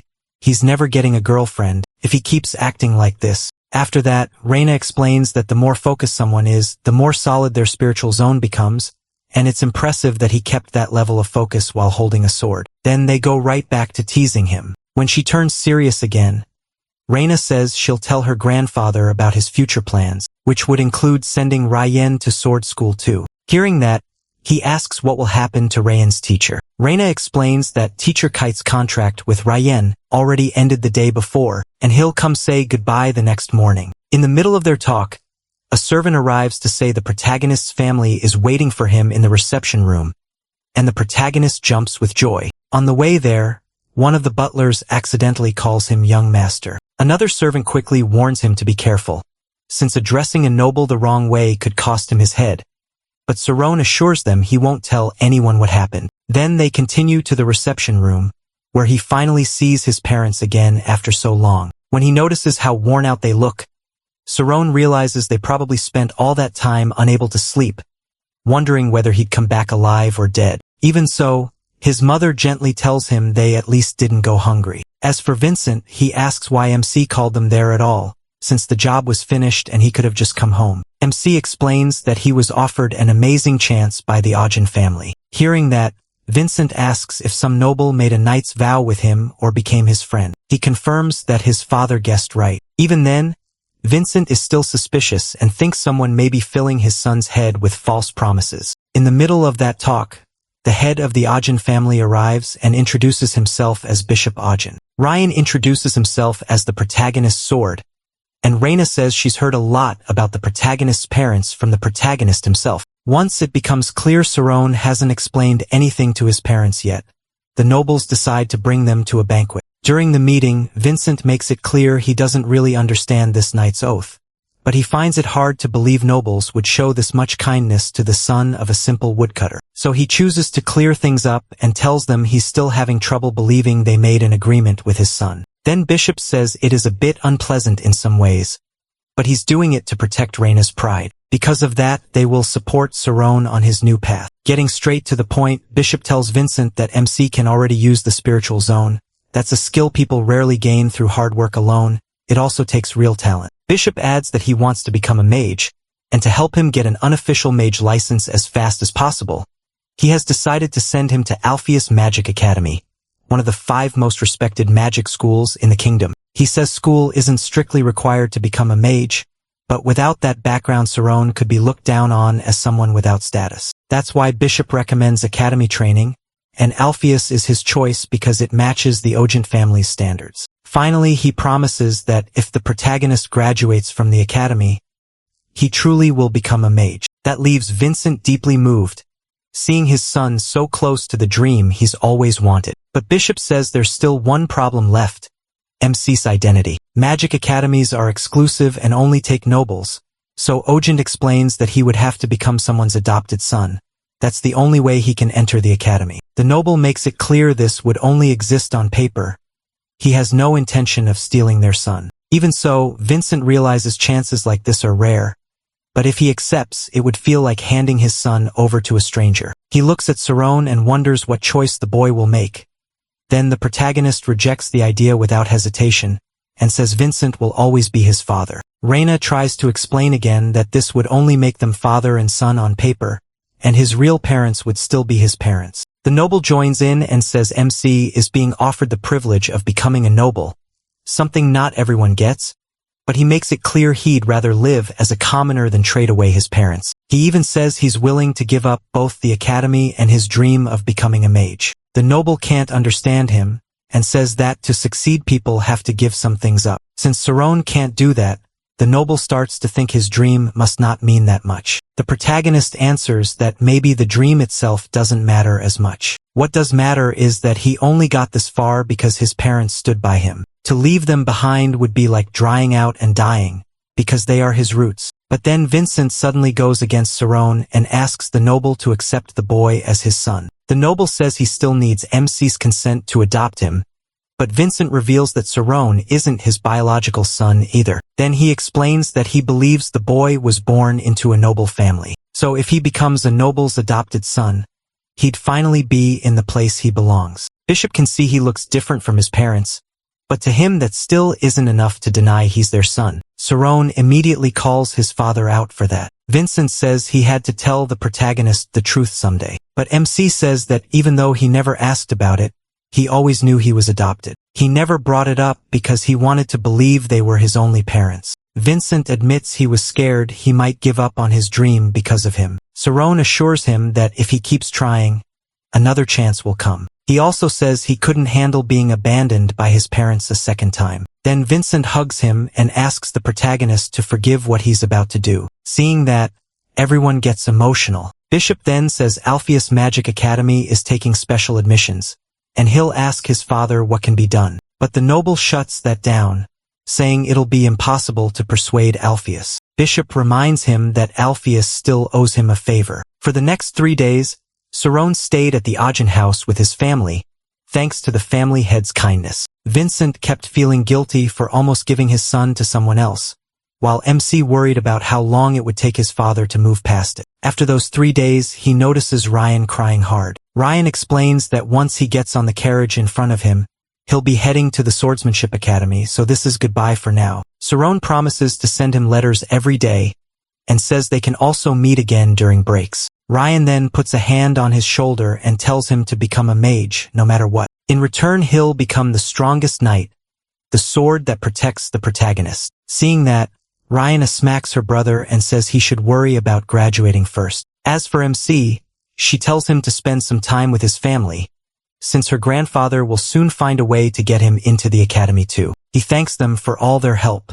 Then Reina says he really will become a mage, he just has to give it his all. After that, Saron gets into the carriage with his family. And on the way, Ryan jokes that when the protagonist enters the academy, he should slam it on the table and make all the other students measure up. MC laughs and tells Ryan to do the same. At the same time, the noble goes to see Alpheus to talk about Saron getting into the academy. Alpheus says he can't accept his friend's request, because special admissions aren't just extra spots for nobles. They have their own rules. The noble insists this case is different, because the boy he's recommending is his grandson's friend. More than that, he says the boy reminds him a lot of Alpheus when he was young. Seeing how gifted Saron is, Alpheus figures there must be some reason he can't enter the academy the normal way. His friend then tells him the boy isn't a noble. At first, Alpheus refuses to let a commoner into his academy, and the grandfather says more about him and explains that the boy himself turned down the chance to become a noble, something almost unthinkable. That makes Alpheus note that the boy understands cause and effect, and the noble says not everyone grasps that basic rule of nature. He goes on to say that new chances can appear at any time, but once someone rejects their roots, they can lose everything and still never admit they were wrong. Those flaws, he says, sound a lot like Alpheus when he was younger. Alpheus answers that living that way means people also have the right to judge you, and hearing that, the noble says Alpheus still hasn't forgiven himself. He reminds him that he's already helped many talented students, so it's time to let go. Alpheus explains that the reason he teaches children is to keep them from becoming people like him, and he warns that Saron could walk the same painful road he once did, because the two of them think alike. The noble replies that Alpheus was the kind of genius born once in a century, and even after taking the wrong path, he still turned his life around. He became the head of that famous magic academy. Hearing that, Alpheus brings up cause and effect again, and when the noble points out that Alpheus has already met the protagonist 4 times, he says maybe it's fate. But Alpheus claims he doesn't believe in fate. Even so, the more he thinks about how things led here, the more it starts to bother him, and in the end he agrees to accept MC into the academy. 3 months later, Saron goes to his parents to say goodbye and asks if his hair looks okay, since it's the first time he's worn it like this. His mother tells him to just act natural, since short hair has been popular with nobles lately. Before he leaves, Vincent gives him a goodbye kiss and says he's proud of his son. Saron reminds him he'll be staying in a house provided by the Ajin family, so he suggests his father come along, but Vincent says a hunter's roots are in the mountains and fields. He also reminds the protagonist that the Ajin family is still supporting them. The protagonist realizes his father is really refusing to live in the city, so he won't be a burden. And as he heads to the carriage, he says goodbye to his parents one more time. Then Serwan finally arrives at the Alpheus Magic Academy. The butler tells him they'll cover his classes and materials, so his only job is to work hard. MC thanks him and says he can never repay that kindness, since it's because of their help that he was able to come to this academy. But the butler doesn't care much for his gratitude, and bluntly says a commoner will never surpass a noble no matter how far he goes. Because of that prejudice against commoners, the butler makes it clear that many nobles won't like him. Still, he says that if Serwan can endure it, the nobles may eventually leave him alone. He thanks him for the warning and says without hesitation that he will become a mage. After that, the butler takes him to register at the academy.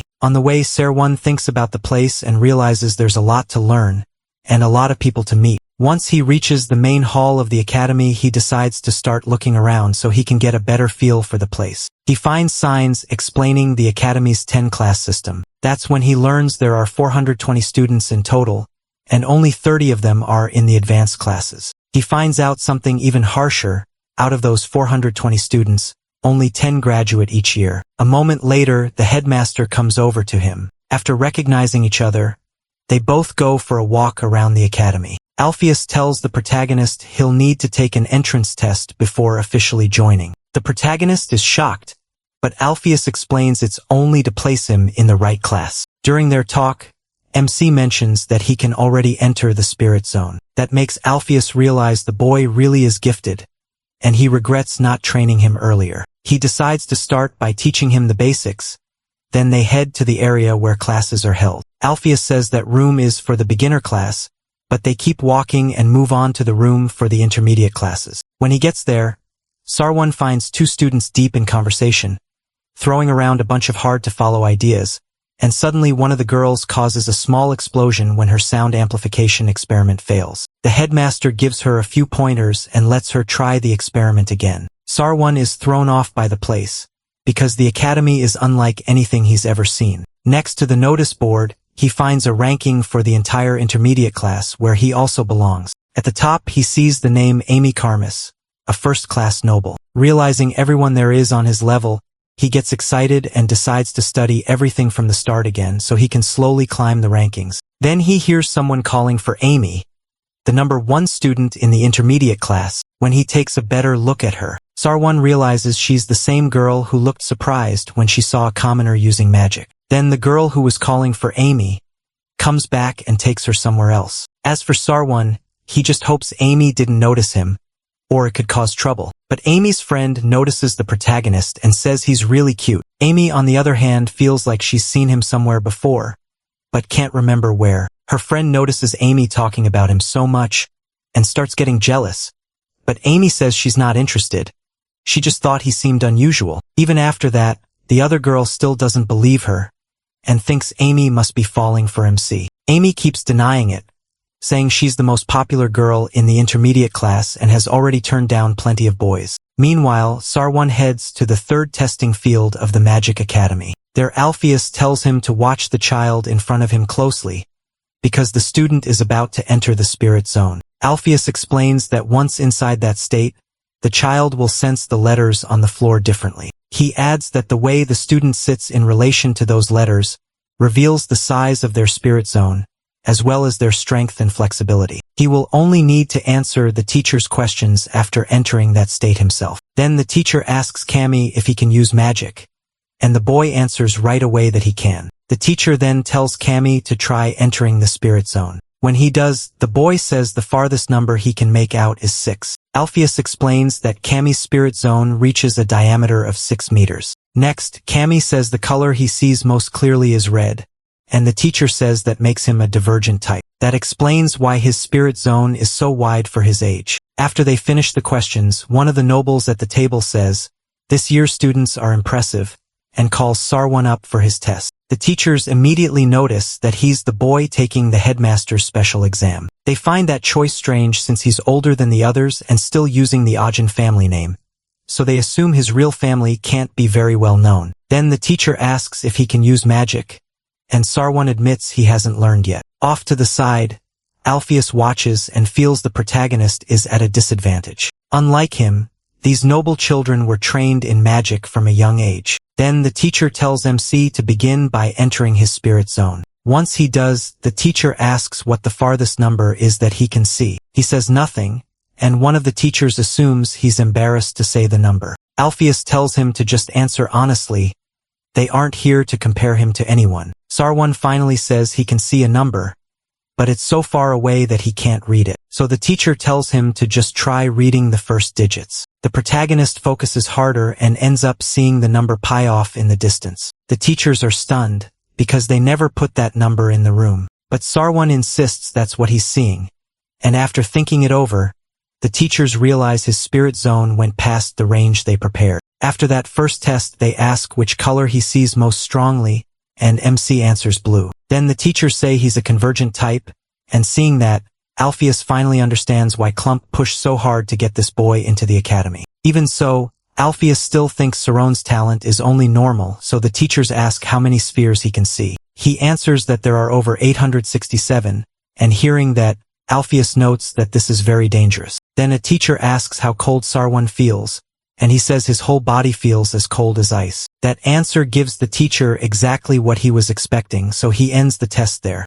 After that, he explains that Class 6 studies spirit zone development and theory, while Class 5 studies real magic. Since the protagonist's spirit zone is almost complete, he recommends placing the boy in class 5. But another teacher objects and points out that MC is 17 and still can't use magic. He thinks putting him in a higher ranked class would just make him arrogant, so he suggests teaching MC the basics first. Hearing that, he says not every student is as stuck up as Thad. While they argue, another teacher says class 7 would suit him best, since he could still move up while learning. The headmaster agrees and places the protagonist in class 7. Then we learn that magic academies use a 10-class system. Students are sorted by exam results, and those classes fall into 3 groups. Classes 10 through 8 are elementary, focused on building the spirit zone. Classes 7 through 4 are advanced, where students learn the proper knowledge needed to use magic and control their spirit zones. Finally, classes 3 through 1 are the graduation classes,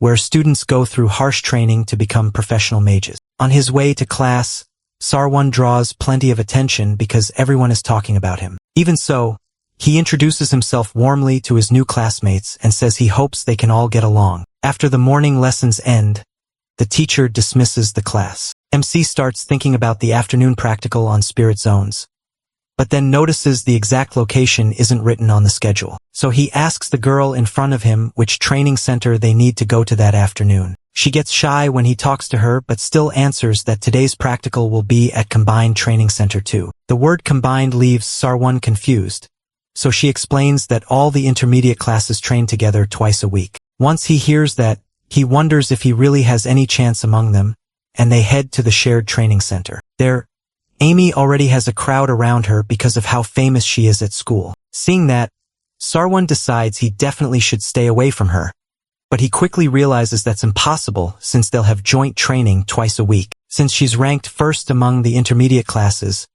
he figures she'll move up to the graduation classes soon anyway. Then he notices everyone busy talking and thinks this is his chance to avoid attention. Right then, the intermediate classes spirit zone teacher walks up and introduces herself as Athela. After that, she ruins the protagonist's plan to stay unnoticed and asks him to introduce himself to his new classmates. So he does, and the girl next to Amy gets excited after learning the name of the boy she likes, while Amy stays curious about Sabira. It's the first time she's heard his name, but his face still feels familiar. Then the girl beside her says all the teachers are focused on MC because he showed amazing results on the entrance exam. At that point, we're told that the Karma's house is admired for a special bloodline trait, the red eyes, an ability passed down only through the Karma's family. That power lets them perfectly remember specific moments they've lived through. So for the Karmas, reviewing is basically pointless. As for Amy, the youngest daughter of the family, she was judged to have the greatest talent of them all. Because of that,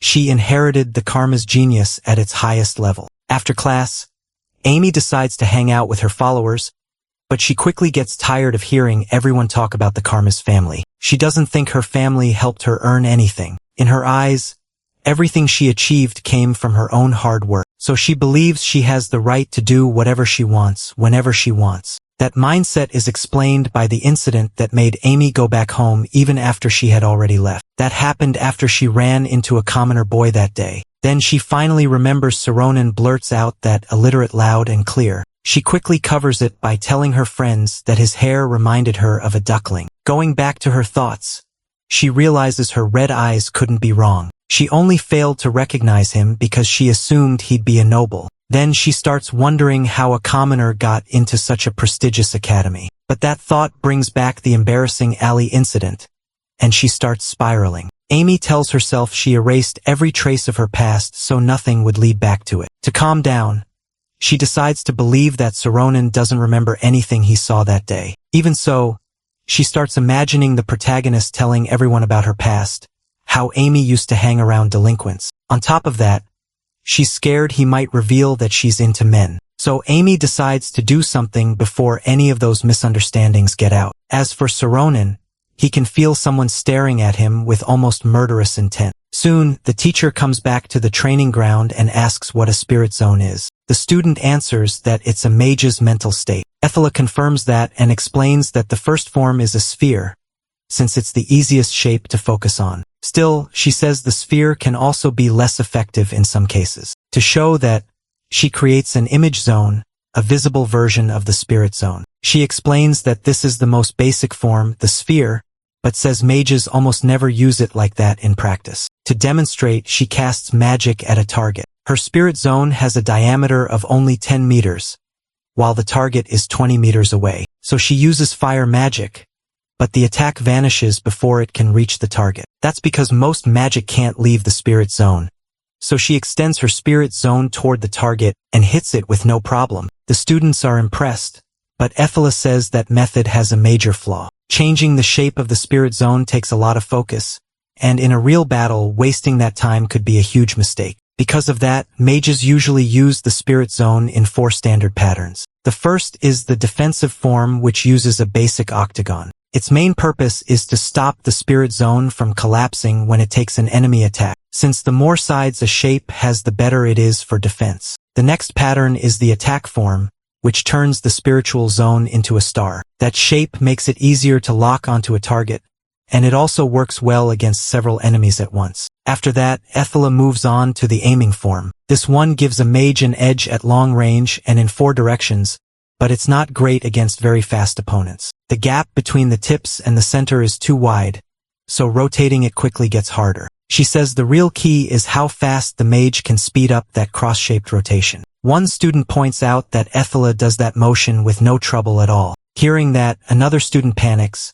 thinking she might make them do it too. Sarone stays focused and realizes her method lets them use a 10-meter spiritual zone in real combat. Last, Ethela introduces the diversion form, but she warns them right away that it isn't common. Even Class 5 students struggle to use it well, so she decides to show them how it works. Meanwhile, one student figures that if he masters this form he can move up a class.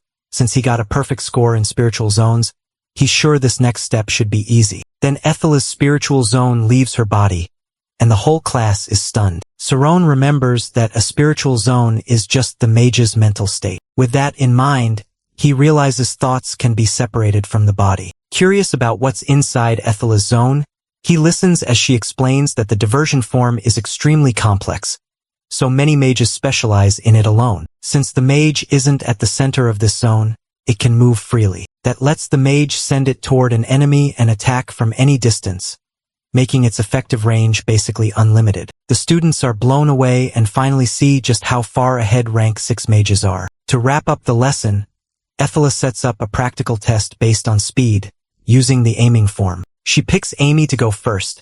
The girls nearby start flattering her again, calling her a star, but when they see Amy's face, they can tell something is off. In her head, she begs not to be chosen, because Sarone already makes her feel even more ashamed about her past. Still, Amy begins her magic attack demonstration using the aiming form, and as expected she does great. The whole class praises her performance, and MC realizes that even as a total beginner, he can tell how amazing her technique is. He sees that it's not just a spiritual zone spinning in place. She can also hit every target that passes through it, which means a mage using this form can strike everything around them in a single attack. Even after showing off such a strong technique, Sarone can tell Amy still isn't using her full power. She moves way too calmly while launching her attacks. One student starts dreaming about dating an upperclassman like Amy, saying his school life would be totally different. The girl next to him tells him to quit dreaming. Amy isn't interested in any guy, no matter what family he comes from. That makes him understand why all the boys are crazy about Amy. She's a top noble student and seems completely flawless. Still, he can't help wondering why a girl like that used to hang around those delinquents. After that, she heads back to her seat, but before sitting down she accidentally locks eyes with Sarone.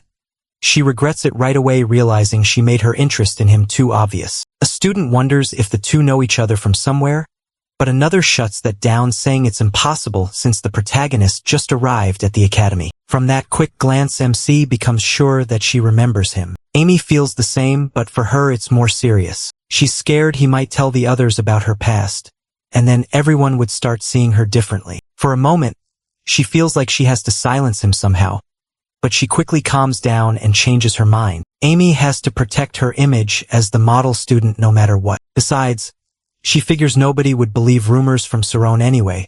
He's just a new student and that alone hurts his credibility. To avoid making things worse, she decides to stop acting suspicious. Then her friend comes over and asks what's wrong, since Amy's face turned red the second she stepped out of the image zone. Amy brushes it off and says it's nothing. After that, they move on to practical class training by rank, and the teacher tells class 7 to start with the defense form. A solid defense matters for everyone, because mages need to keep their focus to the end and stay alive in chaotic battles. He begins concentrating, and slowly builds a structure by condensing his spiritual zone. Once he does that, he strengthens its base to keep it from breaking apart easily. Saron feels like he managed to create the barrier, but since he can't actually see it, he decides not to be sure yet.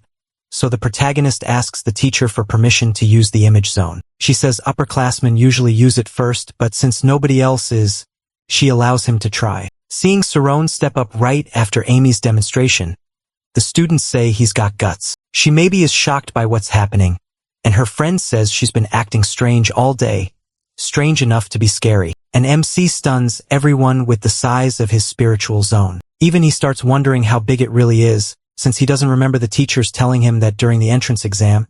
He stops the zone at 20 meters, deciding it's already gone far enough. That makes the class nervous, since the average for a class 7 student is only 13 meters. Saron is relieved he managed to stop it in time.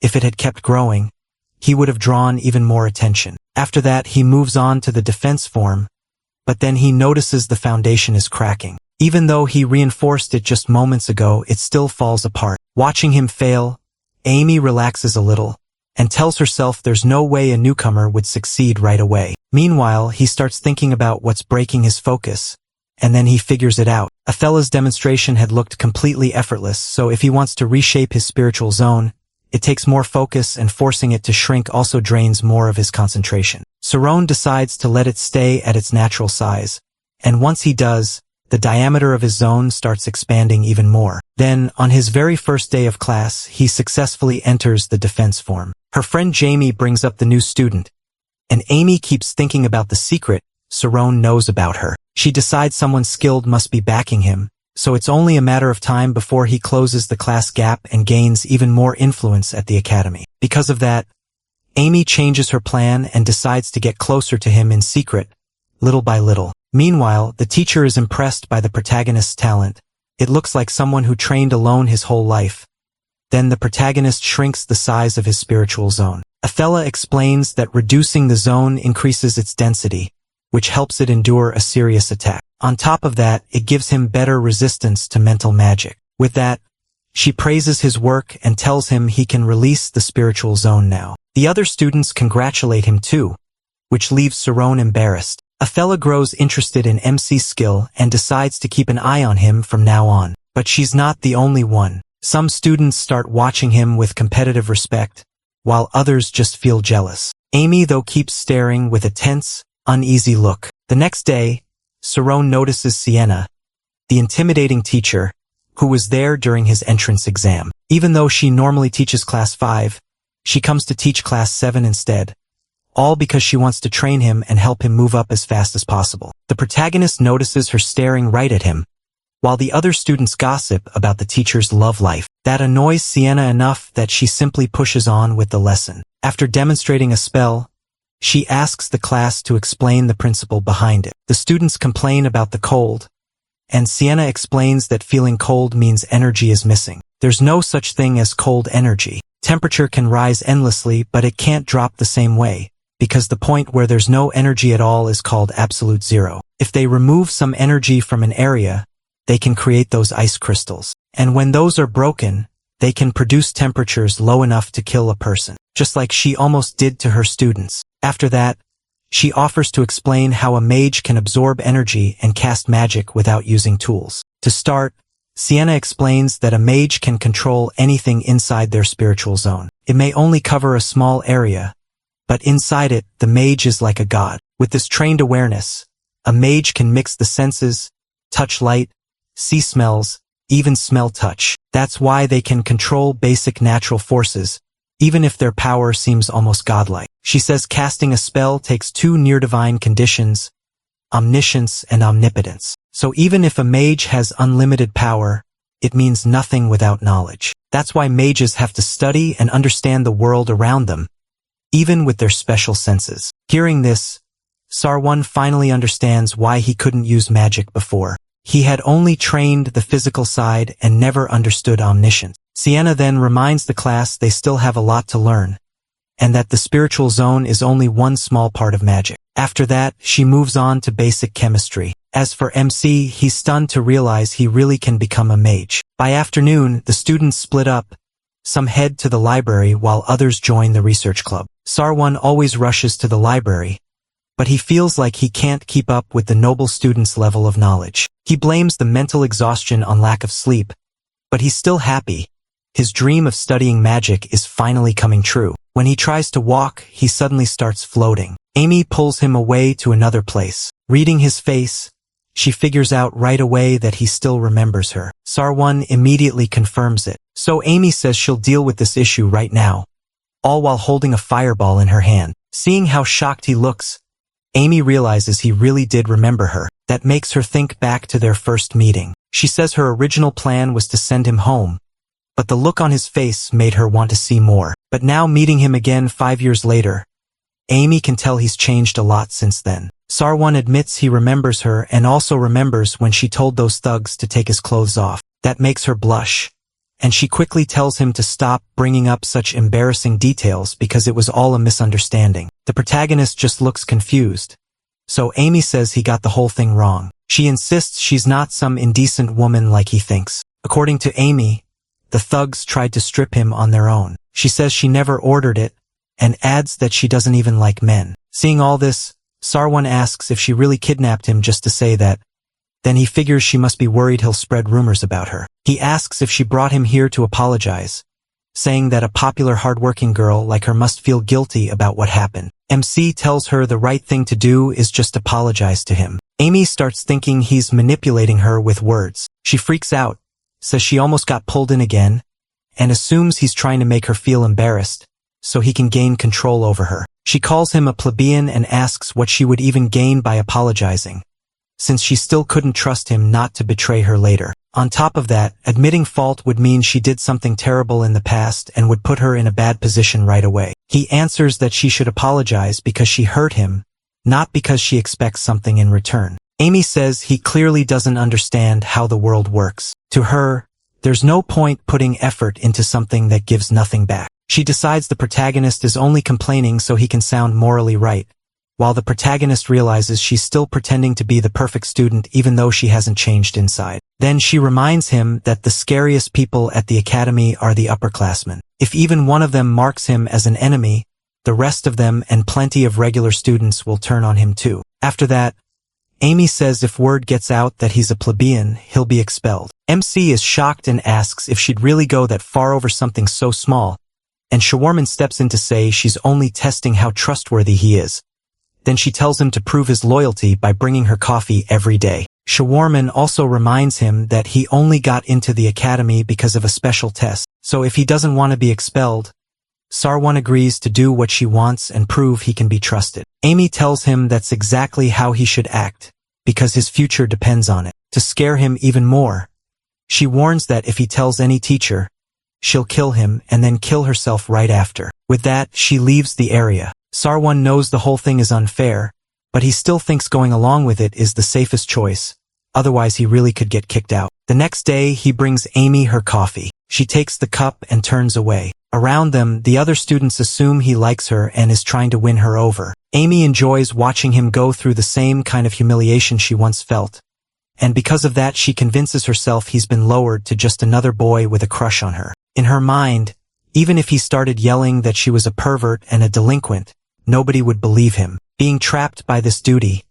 Sarwan decides he might as well do it well from now on. After all, staying stuck in negative thoughts won't help him. 10 days later, he brings her coffee again. Shirley asks Amy if she plans to accept him as a romantic partner, and Amy instantly says no. But Shirley points out that even if she never acts interested in boys, she still always accepts Saron's coffee. So he does his usual job, hands her the drink, and says he didn't spill a single drop this time. When she hesitates to take it, he gets impatient because he still needs to go to the library. Then Amy slaps the cup, sending the coffee to the ground, and says he should be studying instead of trying to win her over with that. The other students are upset and feel bad for Sarwan, but he actually feels relieved because now he won't have to bring her coffee every single day. That night, Amy regrets losing her temper. She knows it made her look bad without the protagonist even needing to spread any rumors. As she keeps thinking about him, she activates her red eye, which lets her remember emotions and exact moments perfectly. For the last 10 days, Amy had been replaying every time Sarwan brought her coffee. On the first day, his reaction was funny and entertaining to her. But as time passed, he kept the same calm response, like he had already gotten used to it. That leads Amy to two possibilities. First, MC can control his emotions like a machine. Or second, he had been sincere the whole time. After finishing her studies, she heads back to the dorm and shyly brings up the moment she knocked away his coffee. She offers to listen if Amy wants to talk about it, but Amy refuses and just keeps walking. On the way, Jake Adrias runs into her and says he heard a boy named Sarwan had been bothering her. Amy assumes he only came to mock her, but instead Jake offers her a high-quality coffee and says someone as famous as Amy shouldn't be given anything less. She asks what he's trying to do, and Jake plainly says he's courting her. He claims that unlike Sarwan, he's the ideal man for her, since he'll inherit his father's position as a royal executive finance officer. Amy shuts him down, saying they're not close enough for him to talk like that and that his research group is always belittling her. Jake says he's just being misunderstood and tells her not to speak so harshly about his family. Amy answers by insulting him without holding back. She calls Jake useless and says he relies on his family for everything. She also says running some creepy research group just to mess with people makes him unworthy of talking about honor. Jake replies that the Karma's family name may matter, but he still has the strength to kill any member of that family. Amy then stares into his eyes and says that unlike Sarwan, Jake has the eyes of a dead fish. Hearing that he's even worse than the protagonist, Jake feels like he should have dealt with MC before ever trying to talk to her. Amy throws his coffee away, then instantly forms a four-sided spell. Jake reminds her that using magic there breaks Academy rules, but Amy says Sarwan wouldn't care much about that if he were in her place, because he's the kind of person who takes responsibility for what he does.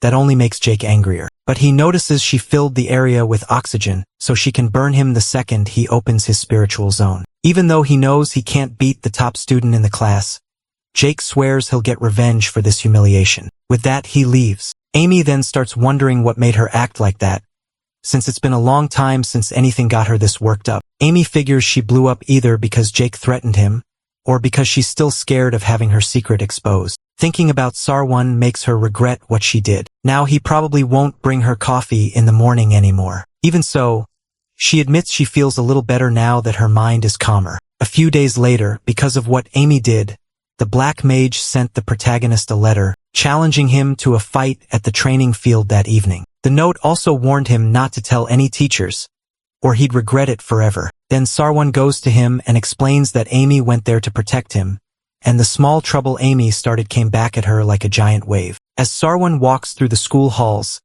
everyone stares because of what happened between him and Amy. He starts feeling sorry for himself and wonders how he's supposed to keep his head up after getting humiliated that badly. Still, considering how embarrassing it was, MC thinks people have mostly stopped making fun of him. After walking a little farther, he spots Sarwan by herself near a bench, and he remembers how kind she is. She was even the one who apologized to him over the coffee incident. So Sarwan goes over to ask if something happened. Instead, she asks where Amy is. Confused, he watches as Serial shows him the Black Mage's note. In it, the sender tells Amy to come to the training field, still not understanding what's going on. He asks who this person is. 30 minutes earlier, a student had gone up to Amy and told her that his boss wanted to see her. Amy and Serial kept walking and left him behind, so the boy quickly added that he was told to say it that way because otherwise she wouldn't listen. Then he gave the real threat: if Amy refused, her man would pay for it. Serial brushes him off and keeps heading to the library with Amy.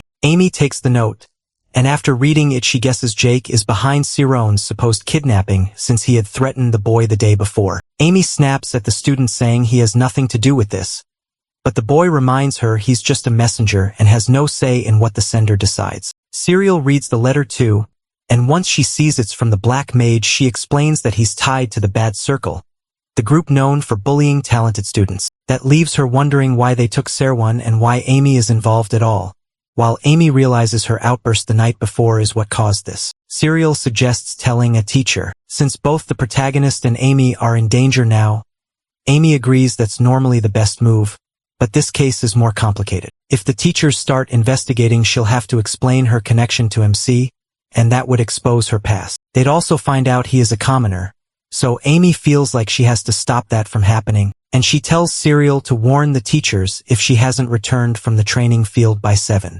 Hearing that, Serial tries to stop her because she has no idea what might be waiting there, that Amy turns away and says she has her reasons. Even so, she tries to calm Serial down, saying that even if there were 10 Jakes there, she'd still beat them, and back in the present, Serwon is shocked that she went to save him. He decides to go after Amy and help her, but Serial says Amy specifically told them to wait until 7, and the truth is the protagonist realizes she asked for that delay to keep the teachers out of it. If they get involved, both her secrets and his will come out. Even so, he decides he has to act, and starts running toward Training Hall 14, where Amy is supposed to be. Serial rushes after him and uses a spell called Photonize, letting them reach the place even faster. When they arrive, Serwon is completely thrown off by what just happened, since he barely had time to process anything. Serial starts calling out for Amy, but no one is there. MC then figures they changed locations on purpose,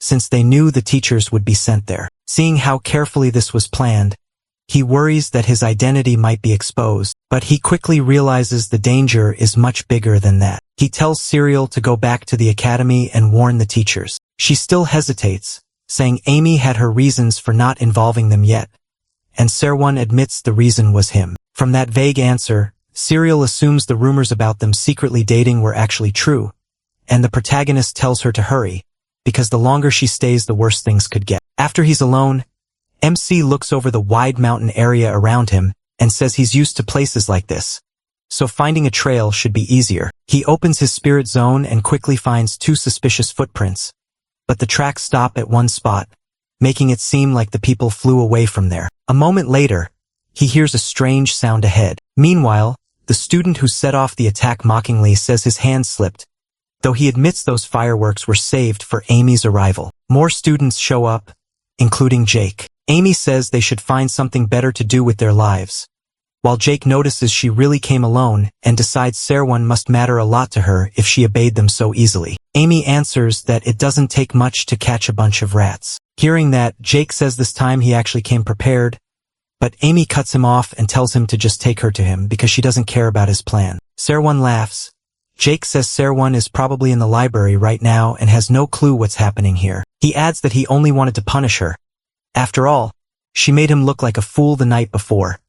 So Amy says this fight just got easier, since the protagonist isn't here. That means she only has to kill them all to end this mess. Then she blasts one of the students with fire, proving she meant it when she said she'd kill them. Jake orders everyone to move fast but keep their positions on the target. Even so, Amy keeps them from carrying out the plan, and that confuses one of the students, since she was using target form, so her attack rotation shouldn't be that fast. Jake notices she's fighting differently from how she does in training matches, and he realizes she's had real combat experience, which explains why she's so strong. Even so, Jake says her technique must have some weakness, and if he wants an advantage against a target form based on horizontal rotation, he needs to strike along the vertical axis. With that, he attacks using his cutting magic, and before the hit can land, Jake is already sure he's got her. But Amy dodges again, explaining that she used the Shima technique to defend herself. Then she roasts him with flanking shot, and says his terrible performance in a real fight explains his bad grades at the academy. That's why he wastes time on garbage like this instead of improving. Jake tries to push through the insult, but Amy tells him it's pointless. She plans to make this hard for him too. Then all of a sudden she is finally captured by the other students, and Jake celebrates his first win against her. He tells Amy that if she doesn't release her spirit zone, she'll go insane, because what she's feeling right now is anti-magic. Amy calls him crazy, since anti-magic is strictly forbidden, and she also realizes not even her red eye can help her now. Jake starts celebrating again and asks if she still plans to reject the offer he made the day before. Before letting her answer, he warns her to choose carefully, because he could commit a crime against her right there. Amy tries to bluff the students and says that if they touch her she'll kill them, but inside she knows she's almost trapped. Not even her old Estima skill can save her now, because she stopped training it when she was only 12. That leaves her at a huge disadvantage, and she keeps searching for some way out of this situation. Seeing that, Jake says she still doesn't understand what's really happening, and guesses she's just tired of men constantly hitting on her. Then he pulls out a knife and says he'll help with that by carving a scar into her face, so no man will want to come near her again. As he brings the knife toward her face, Jake says he's wanted to do this for a long time. Then he tells her to beg for another chance. Trapped like this, Amy remembers what Sarwan went through that night and realizes she's now in the same position. For the first time she feels completely powerless. And then MC finally finds them and yells for them to stop, trying to look tough with only a little stick in his hand. When Jake sees him, he mocks the whole thing and calls him Amy's Prince Charming. As for Amy, she asks why he came there alone. Sarwan realizes these guys are seriously dangerous. Even with a whole group, capturing Amy is no small thing. He stays calm and decides he just has to stall until Sorrel gets back with the teachers. Since he already managed to beat even Rain with sword skills, the protagonist figures dealing with these students shouldn't be too hard. He yells for them to let Amy go right now, but they ignore him and say they'd just get attacked by both of them if they did. Once MCC's talking won't work, he charges in. The others are shocked that he really came at them, and Jake tells his partners to move aside. Right then, Sarwan feels something strange in his body and drops straight to the ground. Seeing him go down that easily, the students mock him as a disappointment and say someone like him will never become a mage. Amy urgently tells him to get rid of that spirit zone fast, because they're using anti-magic on him, a power that can leave someone unable to use magic forever and can also cause huge mental damage. Sarwan starts to feel his senses fading, like his mind is slowly breaking apart. In that moment, he remembers something his teacher once said: if a mage wants to survive, they have to keep their focus in battle. She also taught that a defensive form can keep a spirit zone from collapsing against most attacks, both physical and mental ones. Remembering all that, he realizes anti-magic and a spirit zone are both just waves.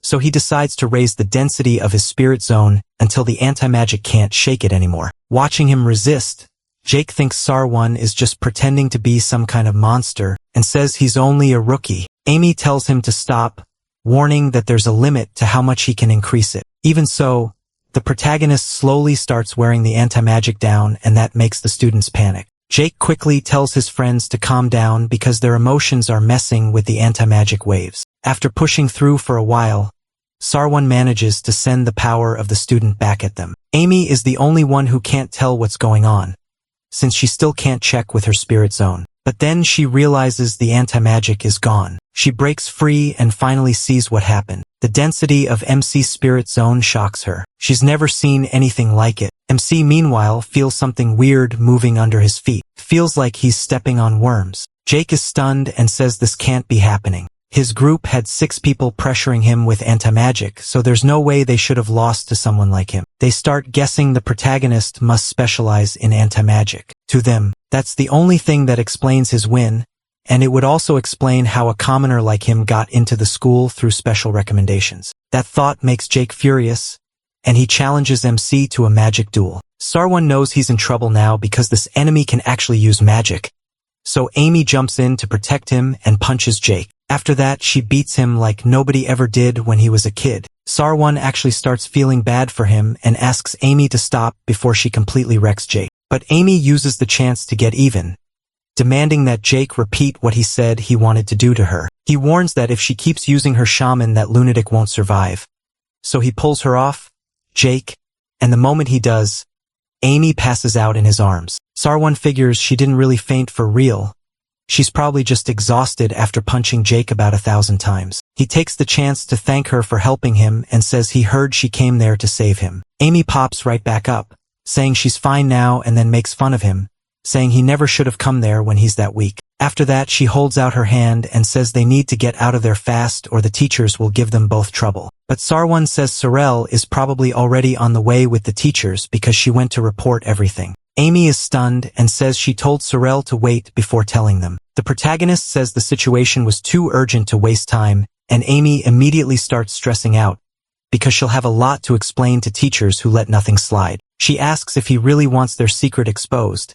While in the background, Jake and UGA hear that and get furious about this secret. The two of them share. Amy decides they should just leave now and deal with the fallout later. But right after she says that, the teachers arrive and Amy quietly hopes they're the easygoing old kind who let things pass. Instead, Sienna and Thad show up and Amy realizes she's doomed. Those two are some of the strictest teachers in the academy. Sorrel rushes over to check if her friend is okay and Amy reassures her that she's fine. Then Thad fires a sunlight lightning spell into the sky and asks why a model student like Amy is mixed up in a mess like this. At the same time, Sienna tells Sorrel she came after hearing the two of them were in danger, then asks her to explain what happened. But before she can finish, Jake cuts in and says he can explain everything. As soon as he says that, everyone turns to look at him. Jake tells the teachers it all started with a disagreement, so he asks for a duel. He tries to downplay it, saying stuff like this is normal for kids their age. But Sienna already knows he also sent a threatening letter and used anti-magic in the so-called duel, even though that kind of magic is strictly forbidden for academy students.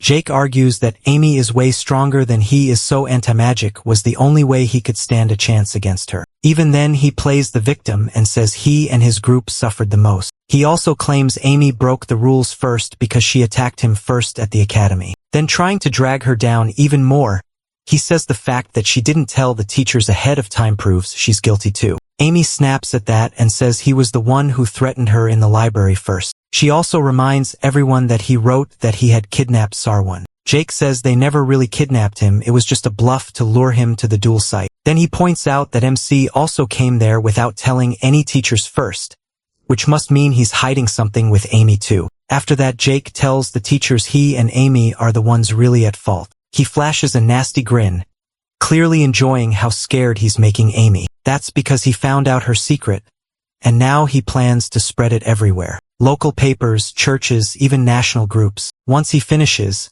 Sienna cuts him off and tells him to stop talking nonsense. What he and his group did with anti-magic is far worse. Not only did they use it on fellow students, and that could have turned deadly. Sienna says that alone is serious enough to get him expelled. Hearing that, Thad reminds her that the Artius family is one of the academy's sponsors, so they should think carefully before expelling Jake, but Sienna doesn't back down. She says a teacher's job is to guide students the right way, and if Thad can't even do that, then maybe he should leave instead. Realizing he might really be expelled, Jake refuses to accept it and says his family's money will keep him at the school because money is what runs the world. That finally pushes Sienna over the edge, and she fires a blast of ice magic at him. Still, she makes sure it doesn't touch even a single hair on him. That perfect control shows just how skilled she is, and seeing it, Sarwan understands why she's called a genius of ice magic. After trapping Jake in ice, she asks if he still thinks money can buy everything. Jake only tells her to get the ice off him already. Sienna releases him and says the academy already knew about his bad behavior toward other students, but they held back from punishing him. Then she reminds him why he came to the academy in the first place,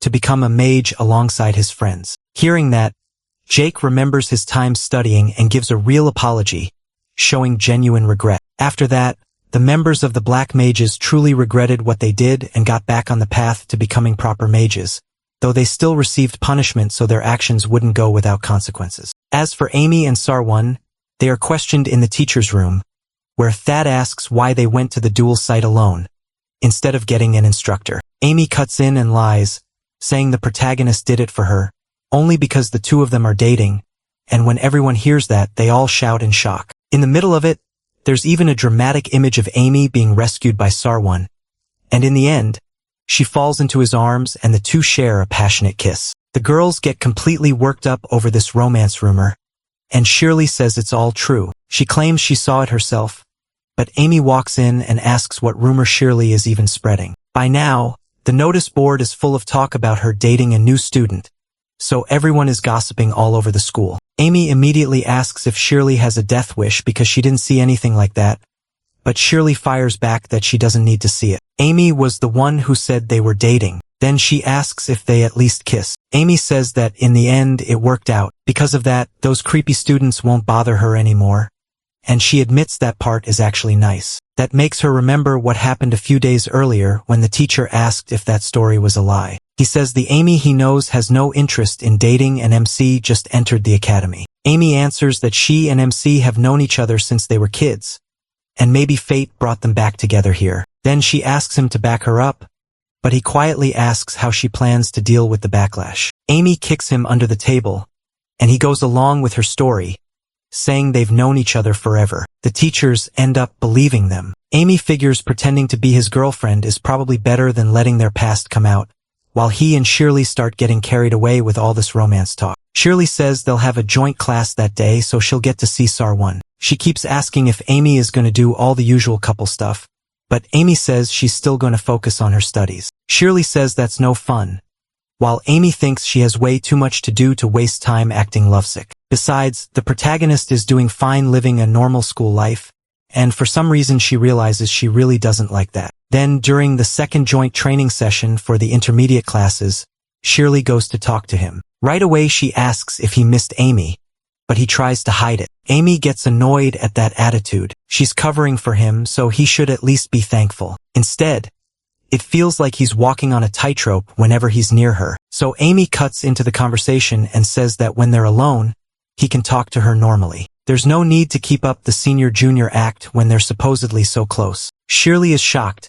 She's never heard Amy talk like that before, and starts thinking this must be the power of love. Not really, Amy's just being pushy. She keeps telling Sarwan to speak casually, but he refuses because she's still his senior. Then he walks ahead of them, and Amy clearly hates that. But when MC gets to class, the others start talking trash. They ask if he enjoys showing off and whether he's going to act all in love during class 2. To them, he has no real skill and only got into the academy because of his face. They go on saying, this is what happens when someone spends time on dates instead of studying, and mock him for not even being able to cast spells. Sarwan says all this started 2 days ago, and the gossip has only gotten more annoying since then. He remembers what happened 2 days earlier. In class 7, everyone found out that senior Amy was dating the new student, and a lot of them were upset about it. Then one student says they should think about how weird that is. He pulls out a paper about Sarwan. It shows the first test scores, and everyone is stunned. He ranked last in the class with 30 points in every subject,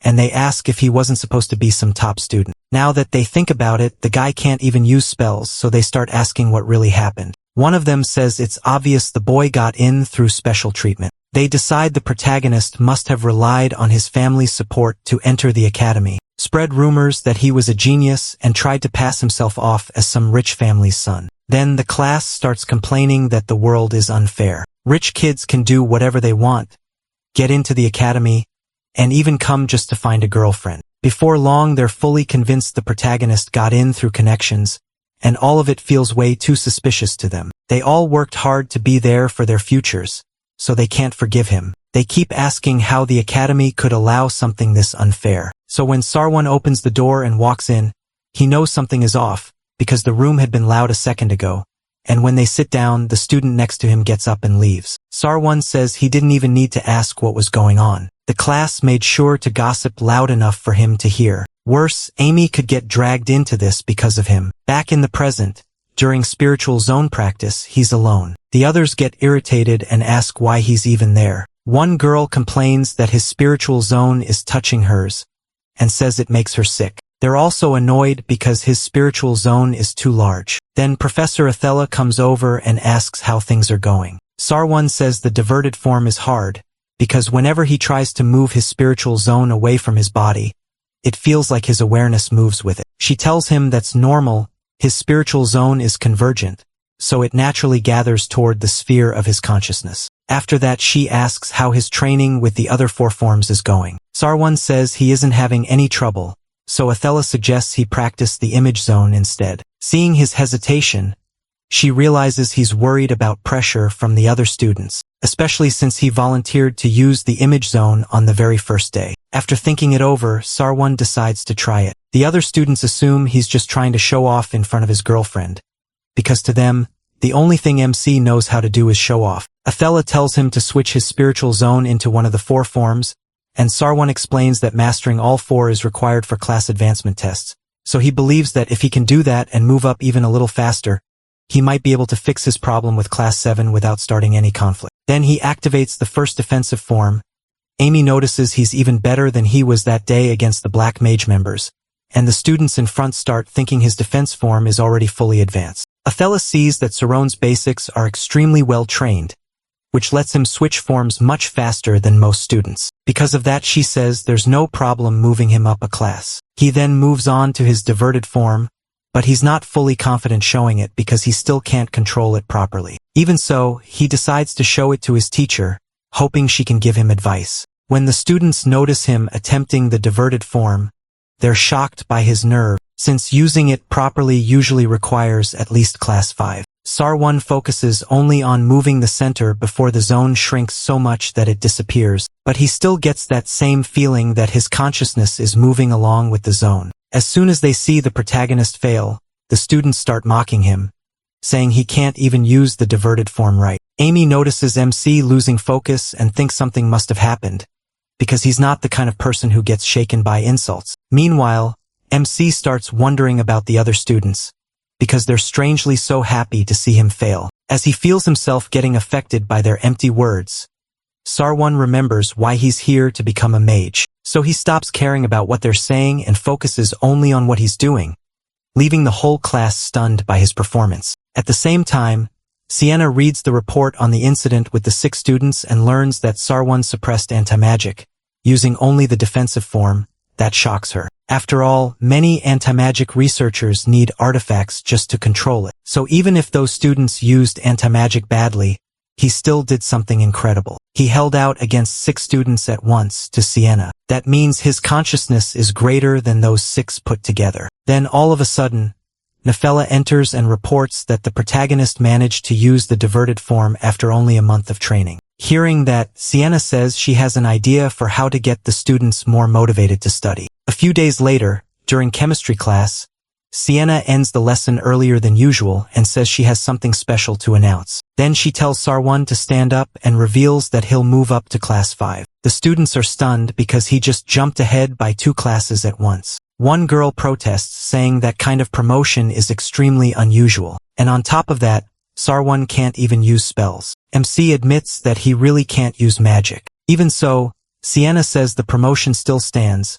because subjects that test spellcasting don't begin until after class 6. Still, another student objects, saying the school is unfairly favoring Sarwan. He reminds the teacher of what she said before, that a spirit zone isn't the most important part of magic. Hearing the students complain, Sienna feels like there's something else going on, something she still doesn't know. So she decides to call another meeting with the teachers to see if promoting Sarwan really makes sense. After class, Sienna realizes the students' problem with that decision isn't just about fairness. There's something personal behind it too. And then Maria comes to talk to her about something that happened earlier that day. Maria says it all started about a week ago. At first, they completely ignored Sarwan, but a few days later they started talking about him, getting in the way of his studies and spreading rumors to turn everyone against him. She says that kind of bullying is just wrong. As she says it, she starts crying. That makes the teacher realize what really happened. She thanks Maria and tells her to leave the rest to her. Then the story compares this to something from Quotations of the Great Scholar, where the physiologist Torkelin said something odd. He claimed people should sleep at least 6 hours a day, but when he was a student, he only slept 4. When someone points out that this sounds wrong, since Torkelin still became a brilliant scholar, he tells them to pay attention, because teenagers aren't human, they're superhuman. No matter what they do, nothing seems to affect them. Later, after midnight, Sarwan notices he studied way too long and heads back after greeting a girl. On the way, he remembers the butler warning him that many nobles at the Magic Academy would look down on him. Even so, he was told to endure it and keep doing his best. If he can make it through, his goal will be right in front of him. He tells himself he can do it for the people who believed in him. No matter what stands in his way, he's going to become a mage. Back in his dorm, he hears someone knock on the door and wonders who it could be, guessing it might be the students who have been bullying him. But when he opens the door, he's shocked, and the visitor asks if he was busy. It was Professor Sienna asking if she could come in. Sarwan lets her in and offers some tea. She politely refuses and says she wanted to ask him something earlier, but he wasn't in his room. She apologizes for coming so late, and when she gets near his desk, she understands what's going on. Sienna says that when she first saw the protagonist's grades, she thought something was wrong, because even though they were low, they were almost exactly the same in every subject. To her, it looks like he's trying to build his knowledge in every field at once. Instead of chasing quick results, he's thinking long-term. So it's not that he can't learn magic, he's choosing not to focus on it yet. She asks why and wonders if he missed out on learning when he was younger. MC gets really embarrassed in front of her, maybe because they aren't in class now. Sitting casually on his bed, Sienna notices that he can look her straight in the eye during lessons. But here he seems shy. Then she asks if school life has been hard. He says yes, but it's still fun and studying is fun too. She says she heard his classmates have been causing problems, but he tells her not to worry about him. Still, she asks him to be honest, saying this isn't something he needs to feel ashamed of. Even so, he keeps saying he's fine, he just thinks it's a shame he hasn't been able to make friends. And Sarwan says there's nothing he can do about other people hating him. Sienna asks if that doesn't make him bitter. He admits it does, of course he's still human. But even though he wants a good relationship with them, he doesn't want to become so obsessed with other people's opinions that he loses himself. Even if everyone in Class 7 says he's wrong, that's still only 40 people. He believes there's someone out there in the world who will understand him. Hearing that, Sienna starts to understand how he thinks. She says she gets where Sarwan is coming from and will keep that in mind at the teachers' meeting. Then she realizes he wants to be promoted as soon as possible. And at the meeting she says she wants to end it with the opinion that he should be promoted early. Everyone is stunned. The idea that a whole class would bully one student just because he can't use magic shocks them. The headmaster asks since they can imagine this happening in lower classes, where there are lots of kids and some older students with little talent. At that level, the gap in skill can be huge, so they say moving Sarwan up early would be best. At this rate, he could graduate within the next 4 years.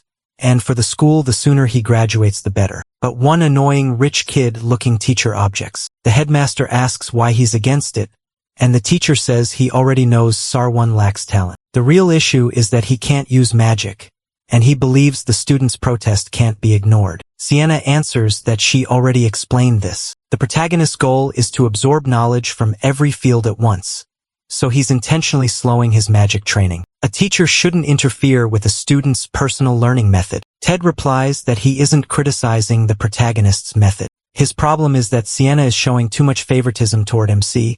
That starts to annoy her, and Ted goes on to say that maybe many students are weaker than him in one area, but still ahead of him in knowledge. A decision like this could make the others feel defeated and lose motivation to study. He says a teacher shouldn't put all their effort into one genius. Sienna fires back, asking if he plans to ignore a talented student and pretend the other's twisted jealousy isn't real. After that, the two start arguing. Everyone notices they're at it again, and some even wonder how the two of them ever became mages. Then the headmaster steps in and tells them to sit down. He says both sides have a point. Professor Sienna makes sense, but Professor Ted's concern for the school's overall balance is valid too. The headmaster says that comes from Ted's love for the academy, and he understands his position. So they also need to consider how the students will feel. With that, Ted looks pretty pleased and says that's exactly what he meant. But then the headmaster offers another idea. The next day, a notice appears in front of the students, and everyone wonders what it is. The notice announces a promotion exam. Because of all the conflict over early promotion, the school has decided to give every student in Class 7 a chance to move up. The rules are simple. First, the promoted student will be chosen through a test. Second, only one student will pass, and that person will move to Class 5. Third, the exam will be based on magic, and the spell used for evaluation will be teleportation. Since people complained that judging students only by spiritual waves was unfair, the school changed the test to a Class 5 spell instead. Everyone is shocked that all of Class 7 can take it. If they pass, they can skip 2 classes and jump straight to Class 5. Then they start wondering who among them could even use teleportation, but they quickly admit the answer is obvious. Probably none of them, since it's a Class 5 spell. The theory may be simple, but using it is extremely hard. One girl says there's nothing simple about it at all. An upperclassman she knows messed it up and ended up in the hospital for a year. So they realize their protest just created a test none of them can pass. And then Sarwan walks right through the middle of them to the front of the notice. He looks like he actually likes the challenge. Soon, Word about the outcast from Class 7 spreads all over the school, and even the Class 5 students hear about it. The older students are upset that this is still happening. They heard the guy can't use magic, but Class 7 doesn't even teach magic yet, so why should that matter? In their eyes, the class is obviously acting this way because he's dating Amy and they're jealous. That's when Amy finally realizes they've been going after Sarwan. She says that's why he'd been avoiding her. He didn't want her dragged into it. Serial adds that Class 7 can be immature, so things like this happen sometimes. Something similar happened to her too, but since she moved up quickly, it didn't matter much. Then Serial asks where Amy is going. Amy says she's going to see the protagonist, but Serial stops her and asks what she plans to do. Amy gets furious that he dared to keep this from her. She says she's going to leave her anger stamped into that brat's bones and make sure those oversized babies in Class 7 learn their place. Serial tells her she can't do that. Amy asks why not since she's involved too. Serial tries to reason with her, asking if things were reversed would she want MC to find out that the person he loves was being bullied. Serial says if Amy goes to him now, it'll only hurt his pride even more. That makes Amy wonder if she's right. Then Amy quickly brushes that thought off, telling herself he doesn't even like her like that. Even so, she still can't understand why he hid this from her. Serial also points out that teleportation would be hard for a Class 7 student to learn, and Amy starts thinking about it. If it were only hard, that would be one thing, but it's way too dangerous for someone who has never learned magic before. Serial suggests Amy teach him herself, saying it could help fix things between them. Amy instantly snaps back that there's no way he'd want her help. She says she doesn't have time for this anyway, since she has her own exams to prepare for. Serial apologizes, but Amy says if he can't even handle this on his own, then Serial can tell him he doesn't deserve to be her boyfriend. Still, that night her attitude changes. As she heads out, Amy insists she's not doing this because she cares. She's only helping because she's partly involved. On the way, Amy grumbles that she'll only help after he begs and apologizes. Then she slips in through his window. Her sudden entrance startles Sarwan. He asks who she is, but Amy covers his mouth and declares that she's the one who'll make sure he never forgets this. Then she demands to know how he had the nerve to keep this from her. But all of that was just playing out in Amy's head. When she actually gets there, she finds Sienna calmly drinking tea with Sarwan in his room. Sienna immediately asks if she's Amy, then wonders if she's been sneaking into the boys' dorm every night to see him. Amy panics and blurts out that it's all a misunderstanding, a huge misunderstanding. Sienna hushes her, warning that the other rooms might hear, and pulls her inside. She says this explains a lot, since she always thought it was odd that the two of them barely met and stayed so quiet about it. Amy quickly says this is her first time there, adding that the protagonist told her meeting openly would be awkward, so she came in secret. Then Amy turns it around and asks the real question.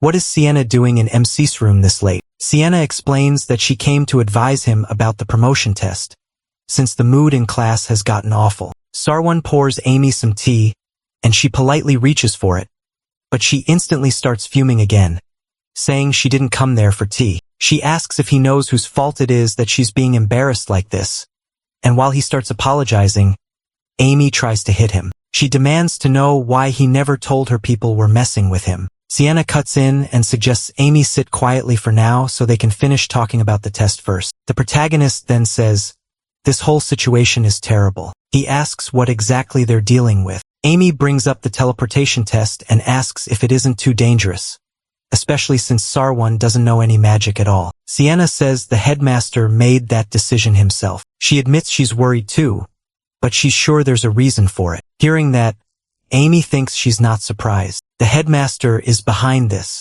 MC asks if it really is that dangerous, and Amy tells him of course it is. She asks if he even knows that teleportation is a spell tied to the light attribute. Sarwan says he's heard of photonization before. Amy explains that light moves at a constant speed, and nothing in the world can go faster than that. Teleportation uses that speed to break past the limits of space and time. He asks if that means the spell works by turning your body into light. Sienna says it sounds hard, but beginners can actually learn teleportation. She goes on to explain that photonization theory divides light speed into 4 levels: light speed, sublight speed, and semi-light speed. Semi-light speed was created by time mages to separate different speed ranges, and it's around 400 meters per second. She says that's the level needed for this spell, because once someone can grasp even a tiny part of light speed, they can trigger teleportation. The problem is that if their photonization drops too much, part of their body mass can be left behind. The protagonist realizes that even though the spell is easy to learn,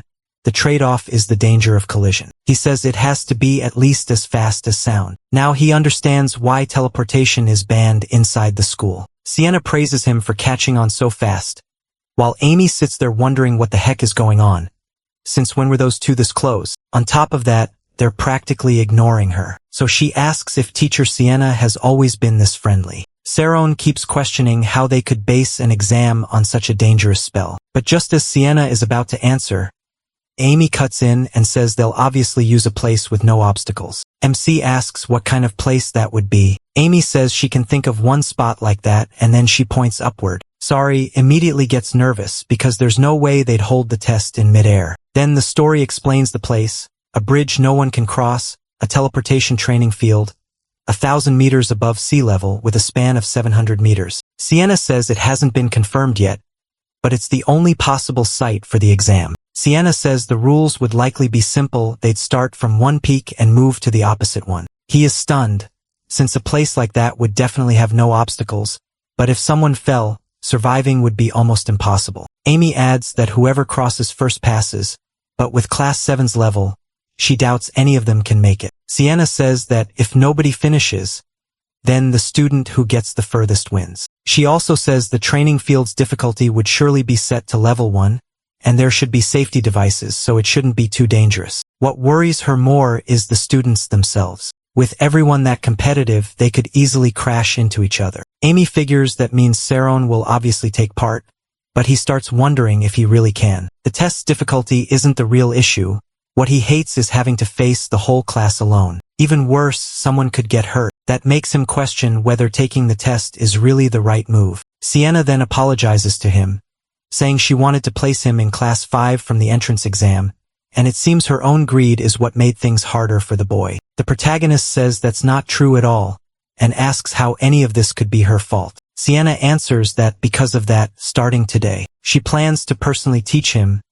Amy really doesn't like that, a little jealous. She asks why Sienna is going this far. Sienna says it's because she feels responsible for the promotion test becoming far harder than it needed to be, so she wants to help however she can. Amy argues that doing that could make things worse. This is a major promotion exam, and if people find out that one of the teachers and one of the judges is personally training Saron, then any success he has will be brushed aside. Using that opening, Amy says she'll teach MC instead. Since the test field won't have obstacles, she says she can handle his training. He is shocked and asks if Amy isn't angry with him. Sienna admits Amy makes a good point, but Sienna also reminds her that she applied for a promotion test to reach the advanced class, and asks if she really has enough free time to focus on the protagonist too. That makes Sarai realize how amazing Amy really is. The advanced class is every student's goal if they want to become a professional mage. Its students are known to be close to semi-pro level. Anyone from the Academy's advanced class gets noticed. Even the Kingdom's Magic Academy magazines write about them.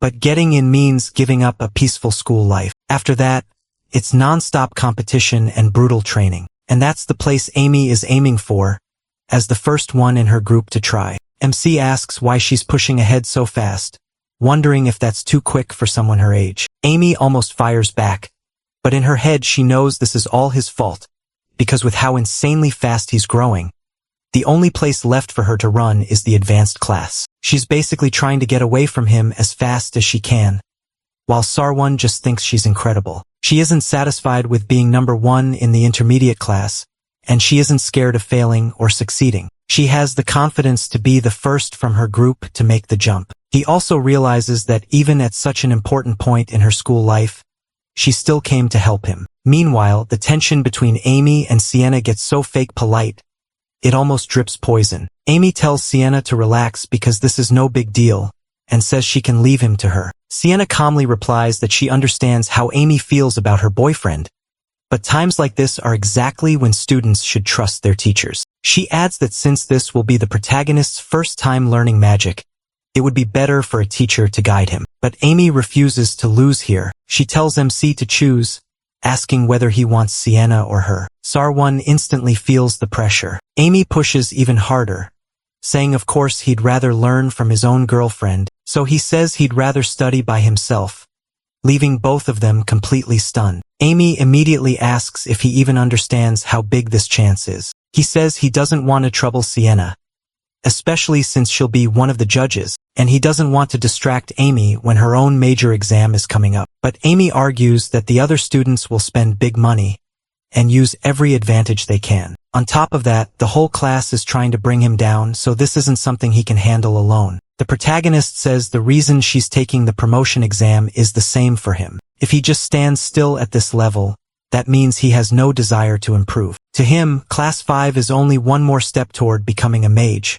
just like it is for Amy. He asks Sienna to trust him. Even if he can't promise he'll pass, he'll give it everything he has and leave with no regrets. Hearing that, she accepts it and says if that's what her student wants, then she'll respect his choice. She adds that she's leaving now, but if he has any questions, he can ask her anytime, and that goes for any other student too. Then she says the two of them need to finish this argument soon. Before leaving, she warns Amy that if she climbs into the boys' dorm through the window again, she already knows what'll happen. Amy gets the message right away. She thinks she barely survived that one, and says she's exhausted. Then she casually leans onto the bed of the boys' room, but quickly gets embarrassed and says she's leaving too. Sarwan thanks her for coming all the way there. Still, she asks him to be honest. Why was he avoiding her? He could have told her from the start that the others were bullying him. It's not like she had nothing to do with it. Her voice shakes a little as she remembers what Sorrel said. Then she asks if he stayed quiet, because it would hurt his pride.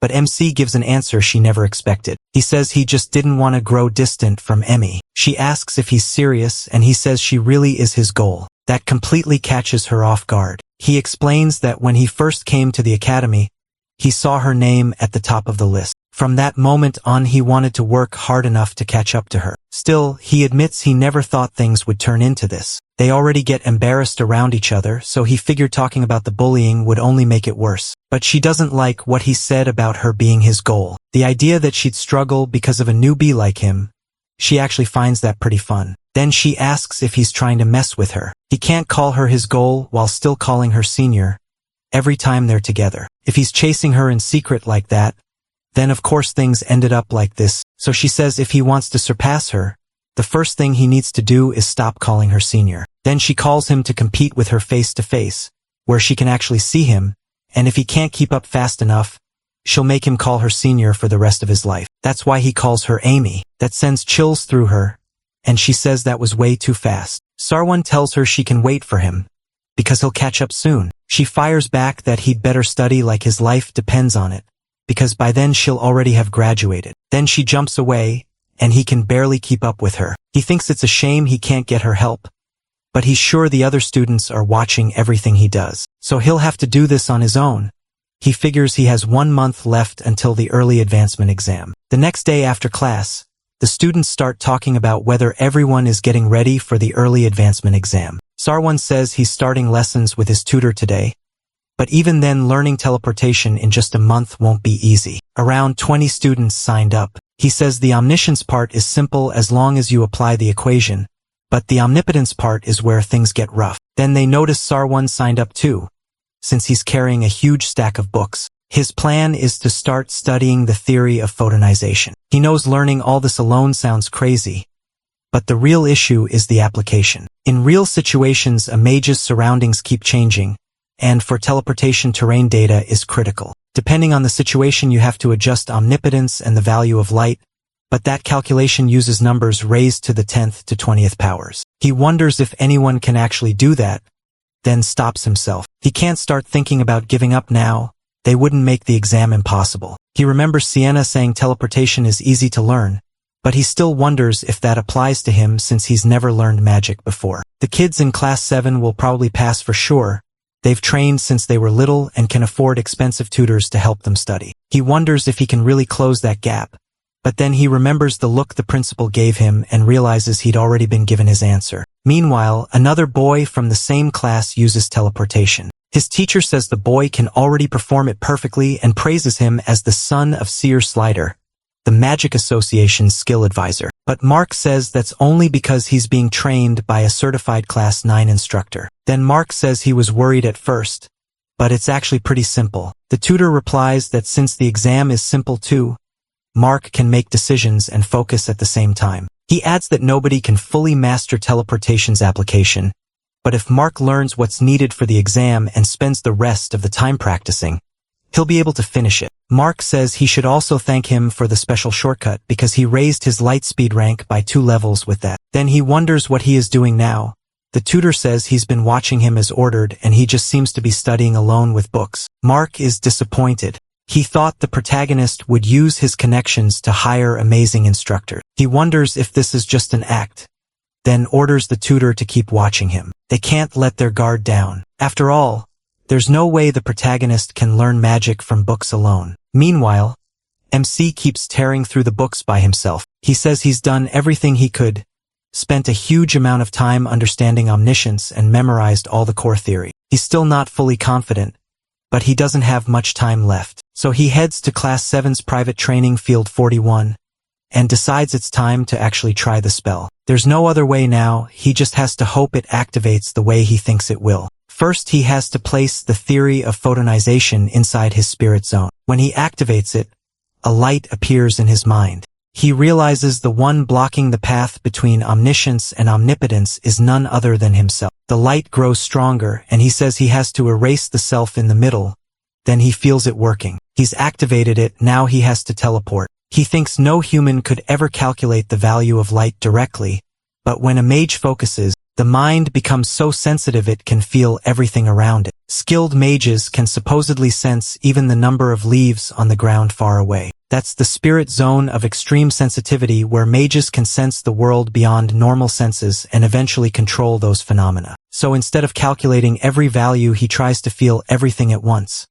And as he puts that into practice, he senses a burst of light coming straight at him. After Saron reaches that state, the story says there are 13 days left until the teleportation test. Then it jumps to 9 days left, and now in the classroom the students are shocked by Saron's face.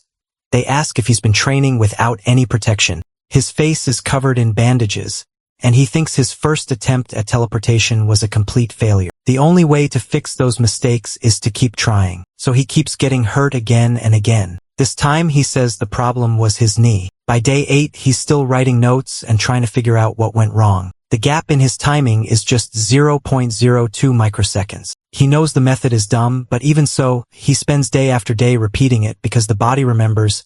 Then on the eve of the exam he still can't pull it off. He wonders what he's supposed to do now. The test is tomorrow. Every time he fixes one mistake, another appears. He says there's nothing left to change now, and this time it has to work. But his vision starts warping, and he realizes he's close to blacking out. He lightly slaps his cheeks and forces himself to focus. He can do this. He has to. Then he tries one more time, activates teleportation and finally succeeds, falling flat on his face, but this time it worked. Then he wonders how far he can go like this. He says he can't waste time lying there. He still needs to practice the connection. But instead, he ends up falling asleep. The next morning, Mark is staring out his window, and his butler asks how he is. His butler asks how he feels, and Mark says he feels amazing. Today is the big day. He moves up to class 5. He says 700 meters is nothing, and he'll clear it easily. In class, Mark asks Maria if she gave up on the test. She starts to get scared, because of course he had to be the one asking. She asks why he isn't out at the training grounds, and whether he came here to study. Mark scoffs and asks if he looks like some loser who still needs to study. Then he asks again why she's here, saying that's exactly why her grades are so bad. He tells her to go learn at the training grounds by watching the skilled students. According to him, that's the best way to study. She just stays nervous and wants to get out of there. All she can do is wish him luck, which only makes him more annoyed. He asks if she actually expects him to pass. He says he was only being nice because they're classmates, but once he becomes her superior, what does she think will happen? That leaves her terrified, and Mark calls her a coward in his head, wondering how she plans to become a mage like that. He says that's why she's still in the same class even though she's 4 years older. After that kind of mental bullying, it's hard to blame her much. Mark adds that anyway she can just sit and wait while she stays there shaking and crying. Then he walks into the room and asks if everything is ready with the plan. They say 2 of them will stay on him as soon as the test starts, while the other 2 protect Mark. That gives them exactly 2 chances to make him fail. Mark says the first round is only 10 meters, so they need to finish the protagonist off within 10 turns at most. One of the boys asks if Mark will keep his promise if they do it. Mark nods and says that once he moves up, he'll get tutors for them. He promises they won't have to worry about jobs after graduation, since his father is the technical advisor of the Magic Association. If they help him now, he says, he'll never forget it and will support them however he can. In his mind, even the smallest change is unacceptable. A genius can't let his guard down. At the test site,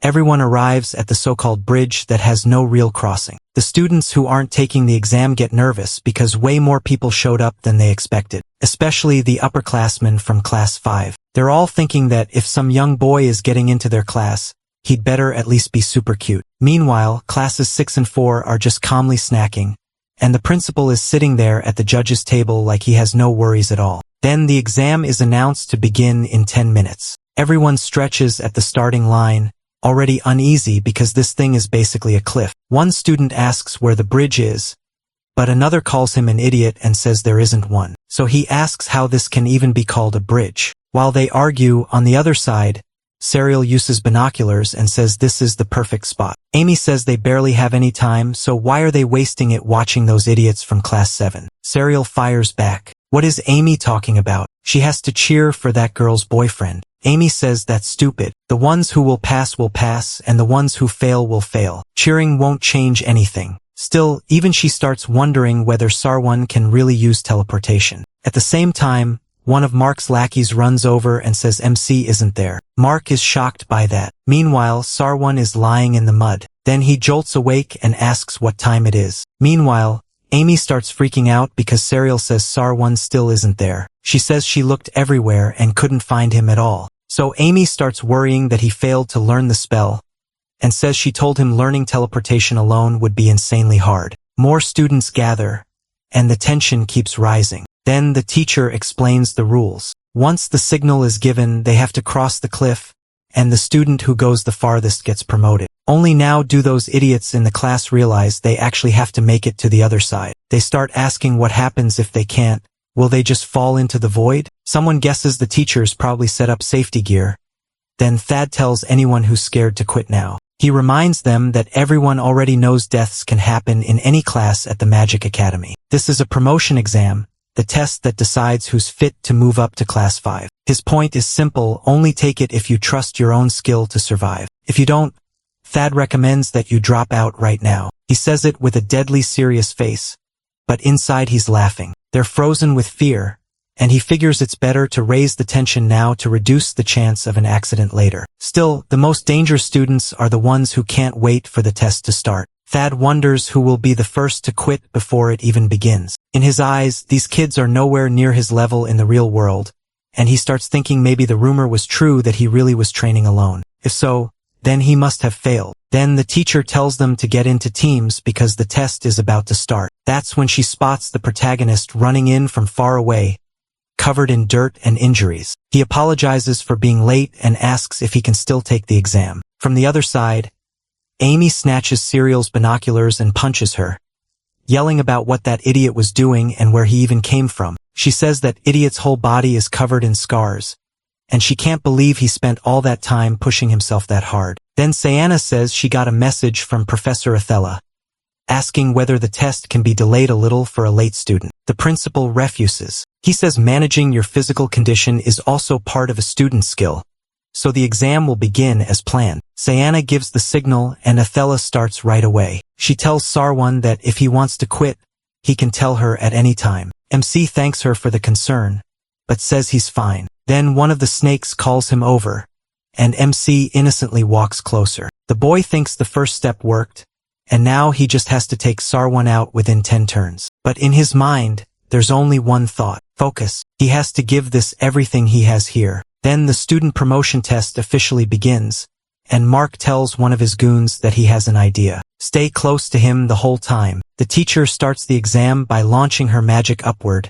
and everyone breaks into a run. 1 second in, it said these kids only made it here after brutal training. But this is their first time facing this cliff. So what does it feel like to have open sky beneath your feet? Is that tingling in their fingers fear or excitement? This is a world they've never known before. The boys can only think about one thing, their strategy. In Mark's mind, he just needs to stay in the lead. At 2 seconds, they're 20 meters from the cliff. Mark knows running faster than everyone else won't make him the winner. What matters most is the starting point of the teleport. The winners will be the ones who pick the perfect moment to jump and repeat that same timing every turn. He adds that it obviously takes a lot of courage to do that, and because of that, the first student starts to hesitate but forces himself to try and activates teleportation. The others follow. At 3 seconds into the test, the leading group has jumped 5 meters past the cliff. Then they start saying that's their limit. Barely reaching 3 meters, and Mark's allies begin to leave him behind,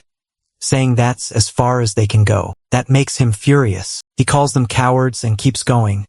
But then he starts wondering what will happen if he falls. Because of that, he only manages a 2-meter jump. By then, 3.5 seconds had already passed since the test began. As Sarwan starts closing in on the edge, the students following him become sure they're all going to fall. They're the last ones left. They activate their teleport before the protagonist when he's only 1 meter from the edge. But Sarwan keeps telling himself not yet. He needed to reach this exact point. Then he leaps off the cliff, rising 2 meters above it at exactly 4 seconds into the test. Sometime earlier, back at the Exogen house, Ryan called MC incredible. Even during the last sword match, it was the first time he'd seen someone stay so calm in front of his father. He asks whether he really wasn't afraid, and the protagonist says it wasn't a big deal. He'd read in books that fear comes from imagination, from imagining yourself dying in that moment. He gives an example: even if someone jumps off a cliff, they only die when they hit the bottom. That's why, he says, it's important not to obsess over the future, and to focus on the present, because that's how you find a way out. But Rand asks if MC is an idiot.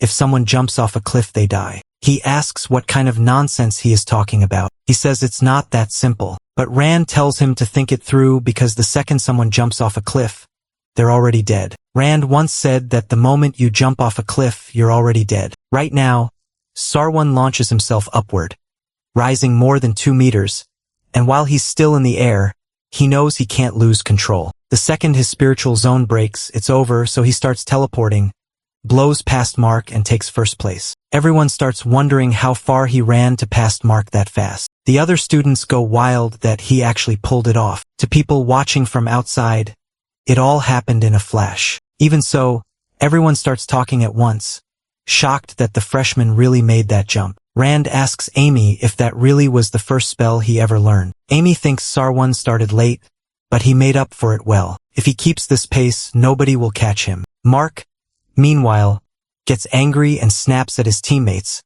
asking what those idiots are doing. He says it doesn't matter how far the protagonist went, he still got past. While this fierce race goes on, the story shifts to Maria Erlang. She wasn't seen as the most gifted student at first, but later people started asking why her grades had dropped so much. Maria says the other students kept messing with her. The teacher answers that it's normal in a competition. Students try to hold each other back, and the ones who move ahead get promoted. He asks how she plans to become a mage if she can't even handle that. Maria says she endured it for 6 years in class 7. She admits she hates competition, but she hates being harassed even more. In her mind, Mark absolutely cannot be promoted. Back at the test, by the end of the 3rd round, the students had split into 3 groups. The front group had Sarwan, Mark, and Mark's lackeys. The middle group was 3 meters behind them. Last came the students who had cast their magic in fear. One of them thinks this is hopeless. He can't even use flight magic. He remembers the older students saying it's fine to fall here, so since he can't keep going,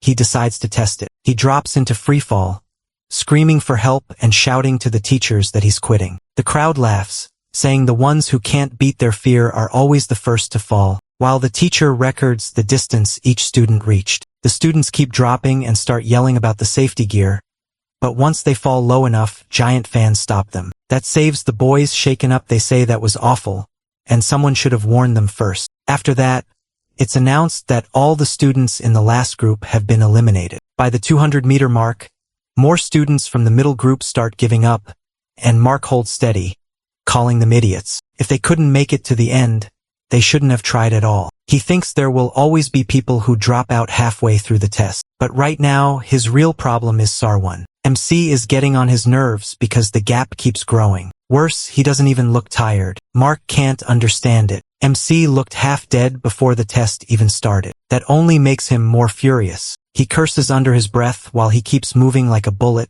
and even she has to admit the boy really is talented. Sarwan is also using compulsion nonstop. His rhythm is so steady it's almost machine-like. Compulsion stabilizes the mind by locking it onto one goal. Mark, on the other hand, is clearly shaken. He's better than the other students, but he's still immature. Then they ask Athela how she can sense all that from so far away, saying it's amazing, and the headmaster can't help looking proud when they call the boy talented. Serial confirms that the protagonist is using compulsion to stay focused and wonders where he learned such advanced techniques. Amy says it's different for him. Most mages use conscious thought to reach the unconscious. But MC is different. It's like he's controlling the unconscious directly, and she wonders if that's even something a person can learn. Mark, meanwhile, keeps telling himself he has to keep going. Then he shouts for his friends to move, but they think that if they interfere now it'll be way too obvious. Still, one of them thinks that, with the last of his mental strength, he can pull it off. So he bursts forward with 2 explosive jumps. Sarwan feels it right away. Someone has broken their rhythm. The boy rushes up beside him and cuts in front of him. The protagonist wonders what he's doing. And then another student comes in from the right, thinking, sorry, but my future's on the line too. So the two of them plan to bring him down together. Sarwan realizes the boy really is about to slam into him. But when that sneaky student opens his eyes, he sees that Sarwan dodged, the student starts falling, and realizes how bad this is. He's lost control of his body and exhaustion hits him all at once. He tells himself he can't pass out and forces his mind to focus. Then he slips back into the flow and rejoins the race. The snake who tried to trap him keeps falling and thinks that kid really is a monster. From below, everyone notices MC moves strangely, and some even think he went the wrong way. They say he almost crashed into the guy in front of him, but someone says he did that on purpose. The others ask how he could know that, who would risk an accident on purpose like that. They ask Irika, and he says one person blocked the path from one side while the other came in from the other side to collide with him. He says it's a great way to shut down both teleporting and spatial jumping at once. If the freshman hadn't dodged, it would have been a disaster. Then Irika adds that if it were him, he would have escaped easily by using the equation of motion. Everyone can tell he's acting full of himself, but they also think the teachers couldn't possibly know all that for sure, so they must be thinking the same thing. Mark starts laughing, happy to be ahead. He wants everyone to envy him, his classmates and even the class 6 students ranked below him. He wants them all looking at him and seeing what a genius he is. Sarwan can tell Mark is still in great shape, and he's definitely going to finish the course. When Sarwan wins, he has to speed up, but not too much or he'll lose his rhythm, so he decides to push just a little harder. Half a beat faster than Mark should be enough. Then Sarwan starts accelerating. People notice he's almost taking the lead, and now only those two are left. Amy snatches Saron's binoculars and says the protagonist's body is in terrible shape, but he's still pouring everything he has into that spell. Then she notices something ahead of him. Out of nowhere, a rope appears and wraps around Mark. He panics, wondering what the hell it is, and thinking he's going to die. Then an alert goes off, activating the bridge's settings, and suddenly a full weapons array appears in front of them. The teachers ask if that really was Alert 10, then tell Professor Teddy to go check the settings right now. He runs off as fast as he can. They tell the headmaster to stop the test, but someone points out this is a 2-class promotion exam, and the students' families would raise hell if they canceled it. The headmaster snaps back, asking how they can even still be asking that, and orders them to send the signal to stop the test immediately. Sarwan notices the halt signal, and Thad sees the yellow flare and asks if the test was canceled. He's already sure his desk will be buried in complaints, so as he rushes in, he asks if Brad got drunk again. He says he'd already warned them this test was important, and this time, but he can't finish because the door is locked. That makes him think maybe this wasn't an accident. He forms a fireball to blast the door open, but then he realizes someone is inside. He warns whoever's in there to open the door right now or he'll blow them up with it. The person inside begs him to do it, saying she'll disappear either way and no one will know what happened. Then he recognizes the voice. It's Maria. Inside, the girl is curled up and shaking. He asks if she understands how serious this is and orders her to open the door, saying what she did will be punished severely. But Maria refuses. At least the test is over, she says. If Mark got promoted, her life would become hell. So what difference does it make if she dies there? He understands what she means, and she says that if that's how it is, she'd rather just die. Now he gets what she really wanted. He tells her that if she doesn't want to open the door, then don't, because she got what she wanted. The test has been cancelled. Mark is crushed, saying he was just about to be promoted. He says they need to finish this right now before any rumors spread, and besides he may never get another chance to beat Saron. At that, the two lock eyes and push forward anyway. They realize they've entered the maze and the headmaster explodes, calling them two idiot brats. Seeing that they still won't stop, the others wonder if their pride is really that huge, because going on is way too dangerous. Then they ask what Professor Teddy is doing. Sienna suddenly shouts at the headmaster, saying she knew things would go differently because that boy was involved. But greed blinded him enough to make a choice like this. He'll never find the way out of the maze. Saron and Mark keep going, and the students start getting nervous. They've gone into level 10, the highest level of the maze. At level 10, the maze fires ropes at the two boys, and they barely keep dodging. MC realizes the traps are coming way too fast. Even if he avoids one, there's almost no time to read the next. If this keeps up, his focus will break any second. Mark figures they're both close to their limit now, so whoever lasts longer wins. He thinks that if he gets out of here, everyone will finally recognize him. Still dodging, Mark starts showing off in his head. Sure, Saron will be stuck here forever, but the pressure starts turning against him. At the same time, Maria asks Ted what these competitions are even for. She points out that Mark has been using dirty tricks to throw other students into danger, and asks if this is really the kind of competition the academy wants. Ted says she's got it wrong, but Maria cuts him off. She says she always did what the school asked, and kept pushing as hard as she could. But the academy only remembers the gifted ones. Regular students just get crushed. Ted tells her that even if she doesn't know it, he studied at this school too. Then he asks if she really doesn't remember him. He tells her to think for a second. Had she ever heard rumors about some genius with his name? Maria says no, never. Ted explains that's because he was always near the bottom. He even spent 5 years in class 5. Watching all his friends move up while he stayed behind made him bitter. Maria can't believe it. He's a teacher now. Ted says that changed after the headmaster found him one day and taught him something important. He remembers arguing that those guys picked on him first, but the headmaster stopped him and asked why he was always so worked up. Ted tried to say he normally didn't care, except when people talked down to him like that. Then the headmaster cut in and asked if he knew what a mage must never do. The answer was simple: never keep comparing yourself to others. He was told that being a mage means becoming someone who can erase the ego, and if he kept measuring himself against everyone else, he would lose himself. That would only lead him off his path. Back in the maze, Mark's confidence vanishes when he realizes he's trapped. He blurts out that he never should have gone that way.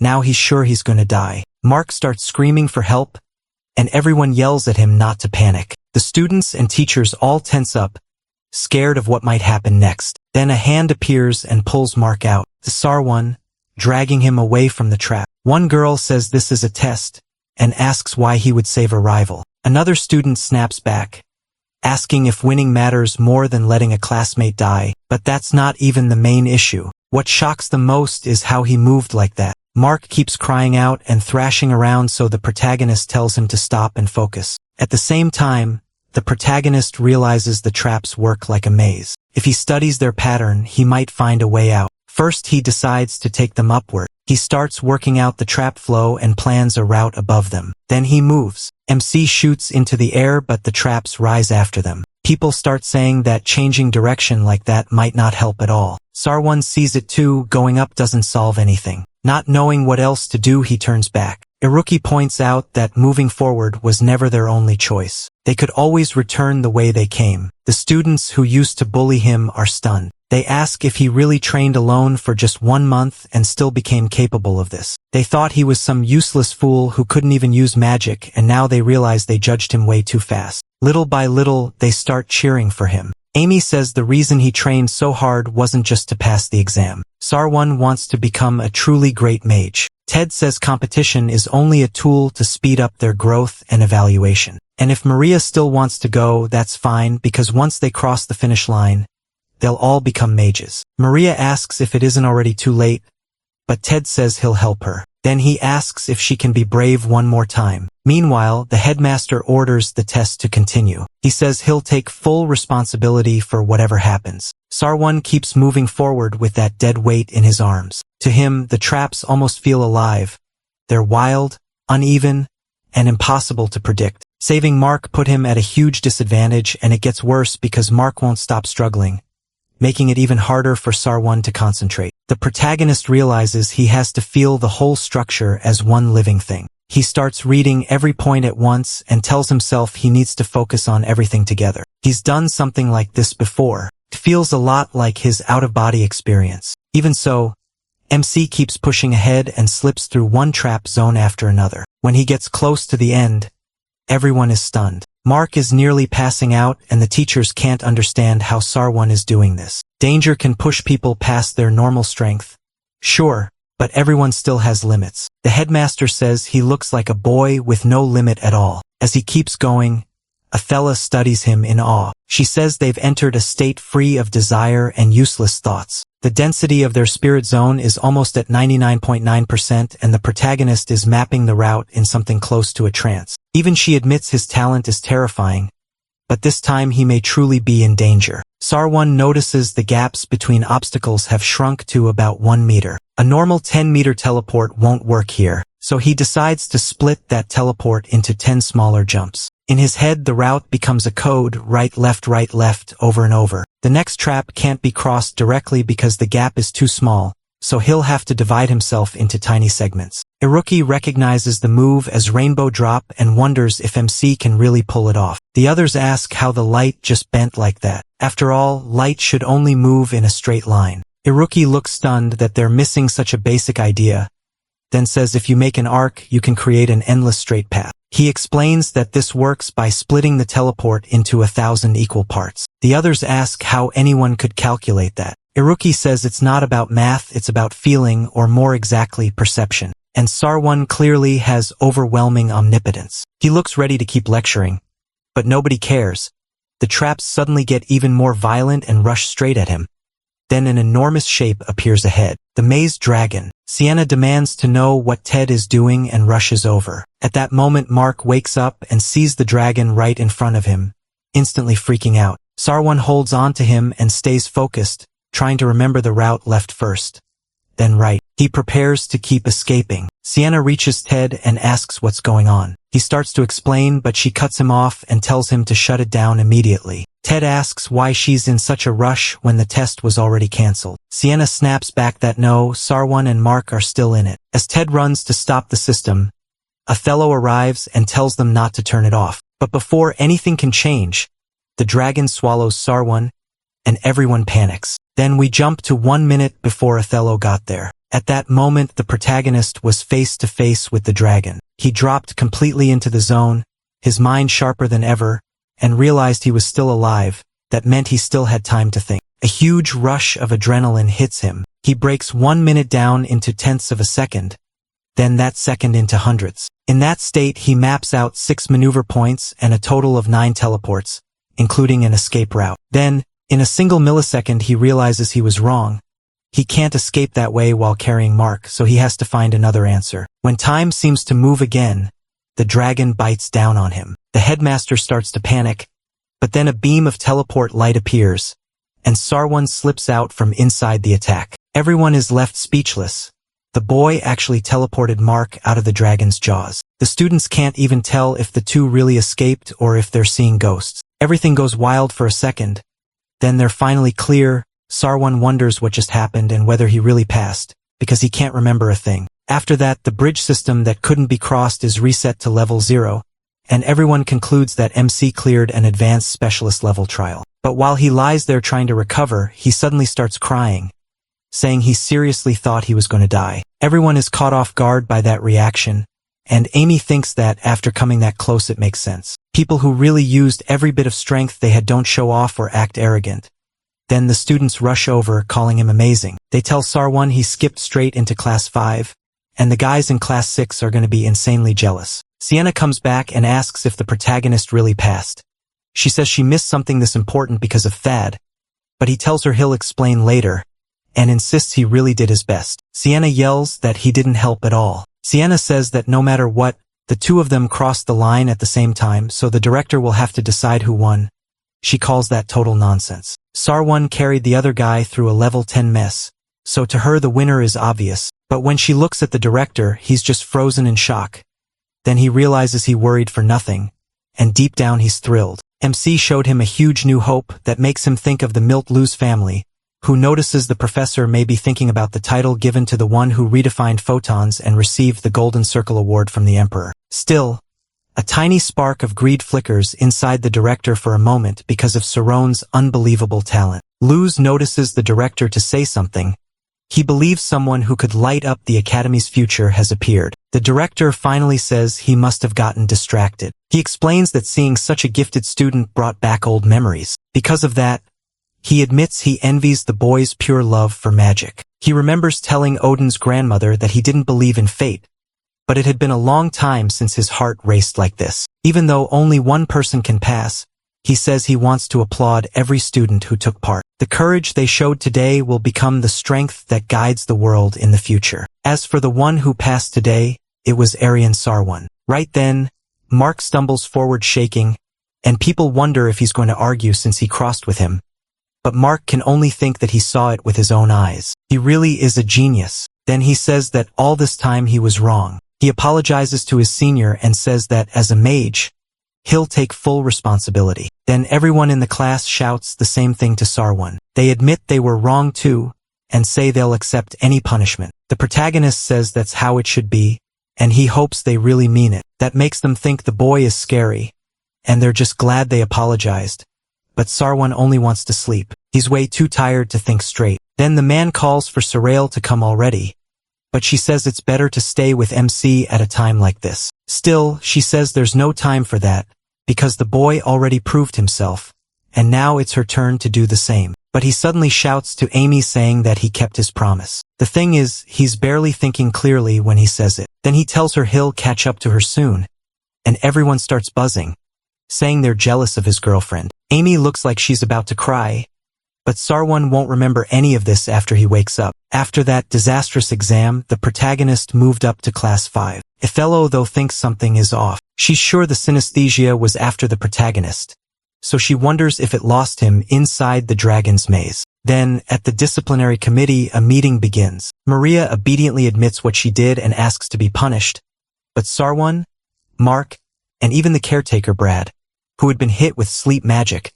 all say they don't want Maria punished. The other students realize how pathetic they were and start confessing too. They even reveal the tricks they used to mess up MC's exam, and the whole thing blows up. He thinks he's trying to keep his promise to take responsibility. The director says Maria's case is unfortunate. She didn't tamper with the machine to hurt anyone, but by the rules, some discipline still has to happen. The protagonist insists he should be punished too, because he ignored the signal that the test had been stopped and entered the maze. On top of that, he had no choice but to take Mark through a dangerous path as well. The director thinks he never expected to see something like this at the school. Ted says this ended exactly how the director wanted. In the end, the students couldn't see the truth, because competition, pride, and jealousy blinded them. Now, if they want to become honorable mages, they're confessing their wrongdoing. Ted can hardly believe they were able to teach the students this way. He thinks the director is always teaching him something. Then the director brings down the hammer,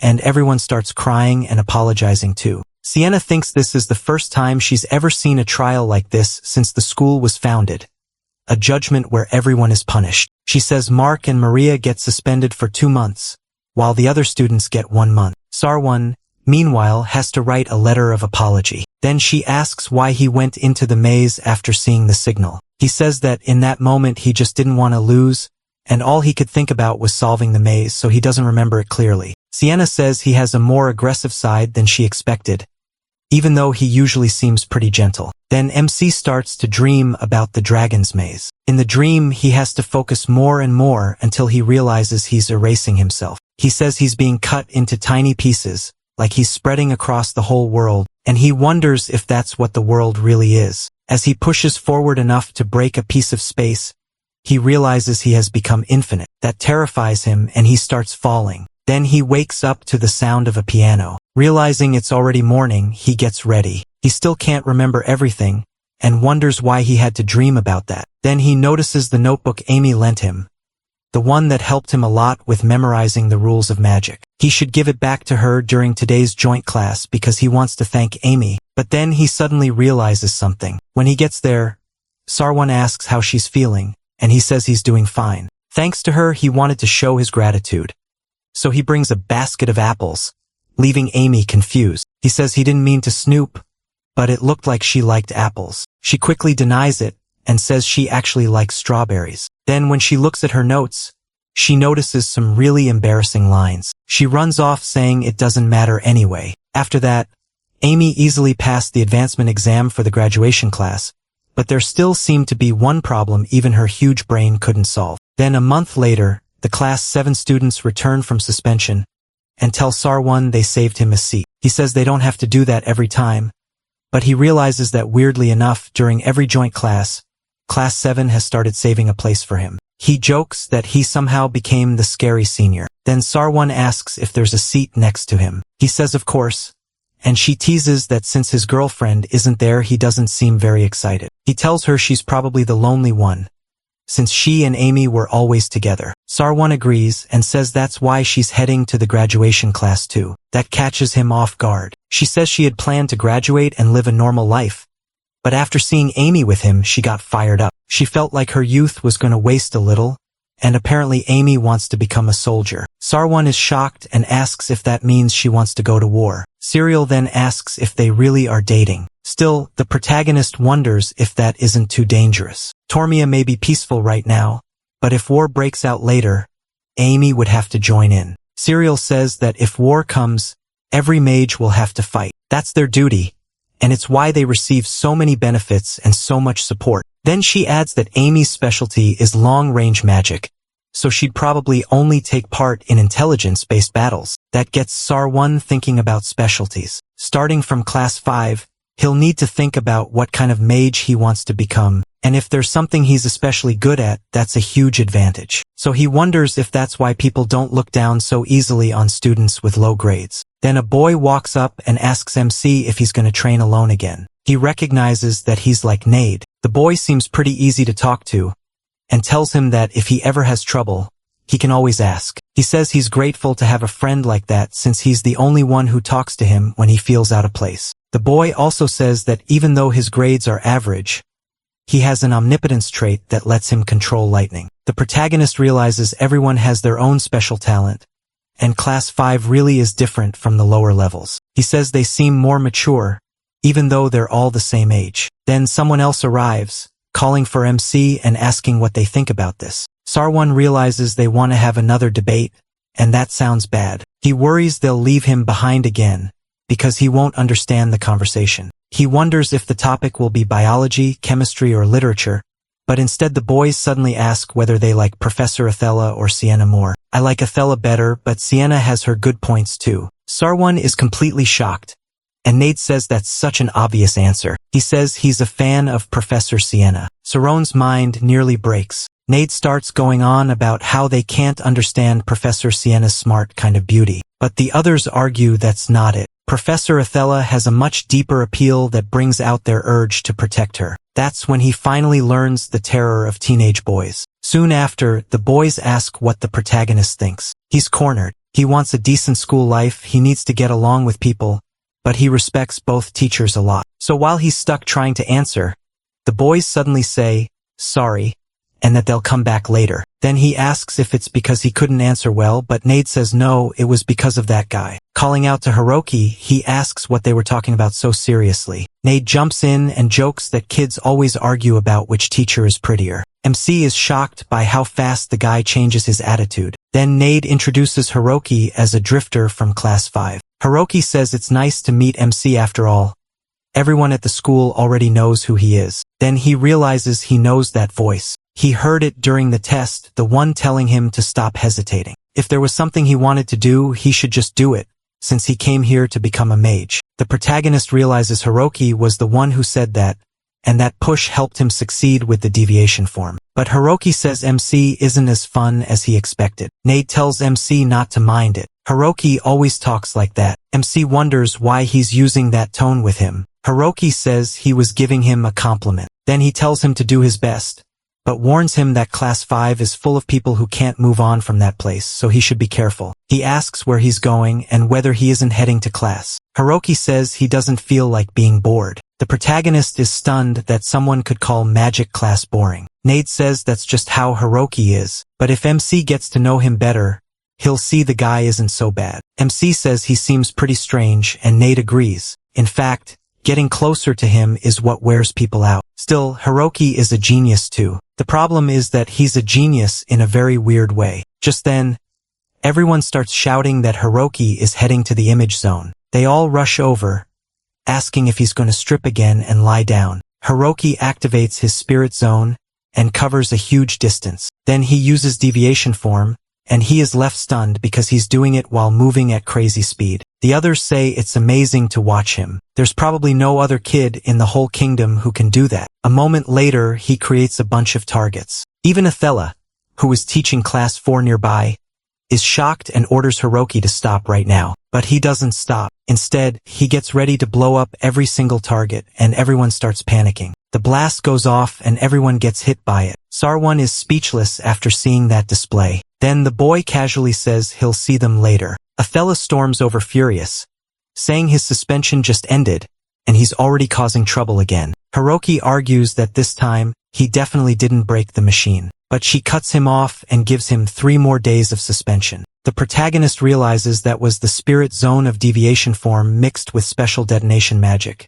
and he asks who that boy is. He's told Hiroki is the biggest troublemaker in Class 5. He's terrible with people and his grades are just average. But people still call him a genius because he's one of the biggest examples of someone who's insanely gifted in just one thing. They explain savant syndrome to Sarwan, a rare condition where people with developmental issues including autism spectrum disorder can have unbelievable talent in one area. Hiroki is basically the final boss of physics calculations. He can work out what would happen in extreme conditions, like absolute zero or temperatures over 100,000 degrees. He can even figure out the exact day 40,000 years from now in a single minute. They also say he could probably memorize the digits of pi for the rest of his life if he wanted. At least that's what they think. But on the other side, the literature teacher is asking if he's treating her authority like some kind of joke, because the boy is answering a literature test like it's a math problem. She tells him to stop acting like some fake genius, because there are plenty of things in the world math can't explain,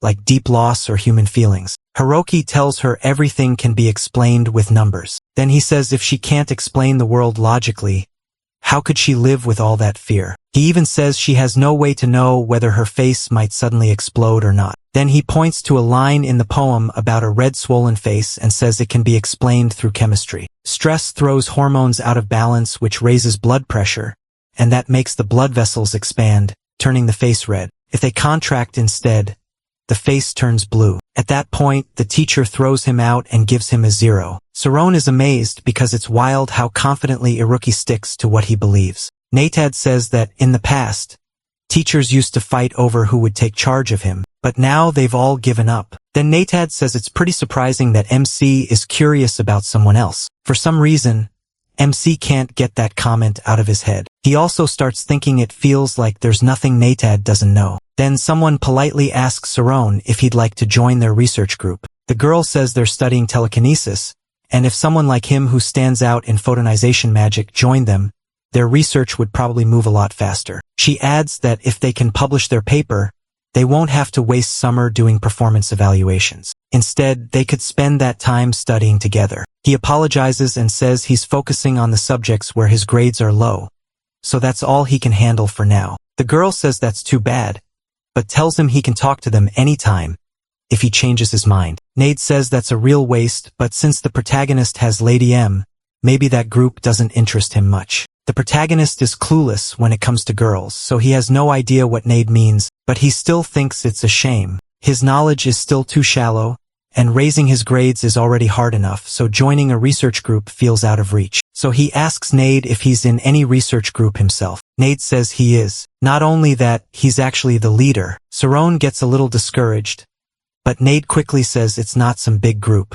Honestly, he's embarrassed to even bring it up. Other than him, it only has 2 members, and their research funding got cut a while ago. He explains that all the older members graduated, so he got stuck as leader. That catches MC's interest. If the group had members who already graduated, then it might be a long-running group, so he asks if he can come see it sometime. Nade says he didn't expect him to be interested in joining a research group. He says he is interested, but he'd probably just be deadweight right now. Nade tells him not to worry. These groups aren't that strict. Then he takes him to the group, which turns out to be a huge black block full of structures. He asks what it is, and Nade introduces it as the Magic Warehouse. He explains that it stores the school's texts, and that the artifact automatically brings forward the cube containing whatever book you need. Sir One is a little let down, but Nade says there's a much cooler side to it and he'll be shocked when he finds out. He adds that it's a treasure passed down through generations and protected by the upperclassmen. That sends the protagonist's expectations way up, and Nade says he'll be really surprised once they get inside. Meanwhile, Hiroki is off doing some crazy calculations. After they enter the artifact, Nade says all the other research groups wanted this place too, so they fought hard to claim it. MC isn't sure what he means, and Nade explains that they can use it however they want. He quickly asks if that isn't illegal. Nade says the warehouse's layout changes every time you find something, so no one will be able to find them. Sir One realizes this place is basically impossible to track down a perfect hideout.